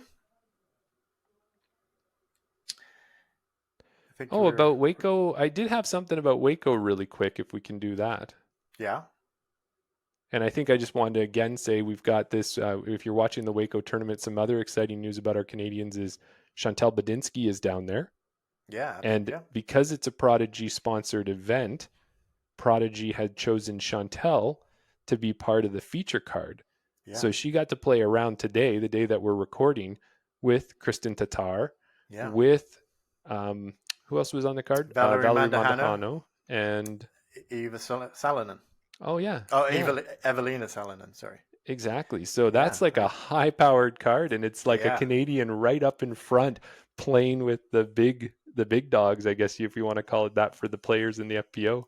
Yeah. No, I watched a bit of it today, and Chantal was definitely holding her own. She was even par up until the point where I was watching. She had a few birdies, had a few bogeys, and And that's probably, like, we know she had to deal with the cameras and stuff when she played in the Flying Discs Open, but this is the first time I'm thinking since then. So she handled it well. And it was, I know you clipped it. It was awesome. They actually did that tournament interview with her, the press conference. Yeah. And she even mentioned it as well, that she, go and check her out on YouTube, because she did a vlog about going down there and actually practicing the Beast course and things like that. And she kind of mentioned that, she went back on her blog after she had the interview, and she said, I've just finished the press interview.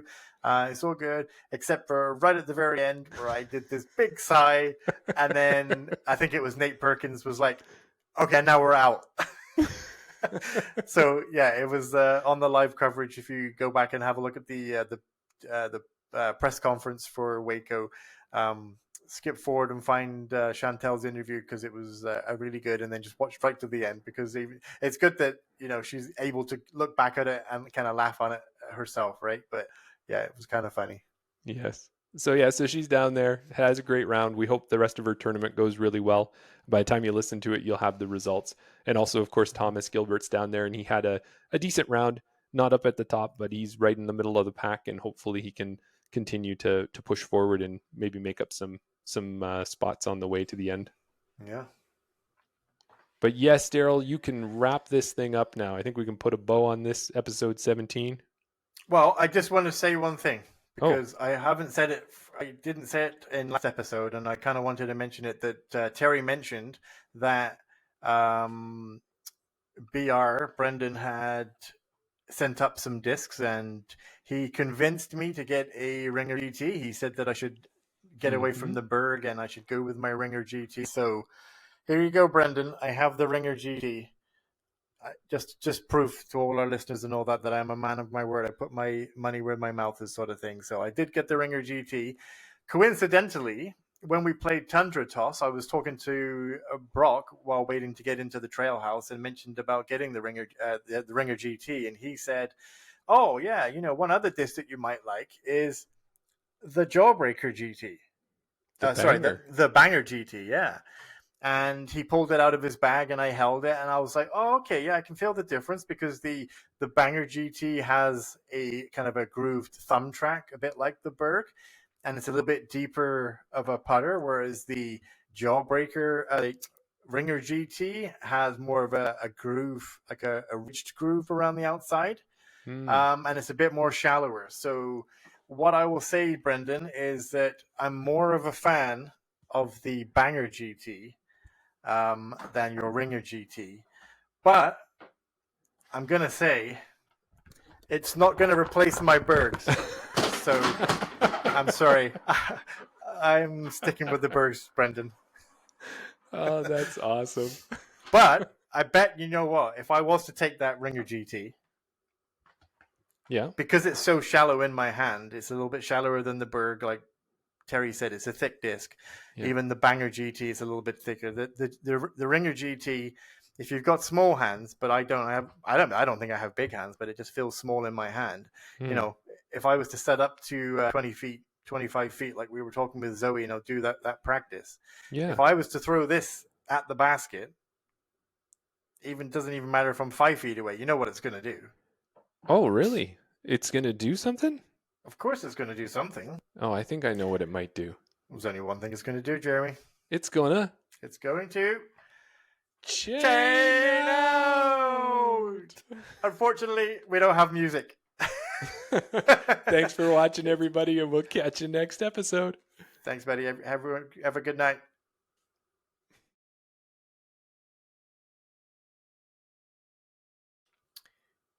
Dun, dun, dun, dun, dun, dun, dun. Dun, dun, dun, dun, so you thought that we forgot the secret word in episode 17. No, we did not. The secret word is robot. Put it in the comments. Thanks for listening.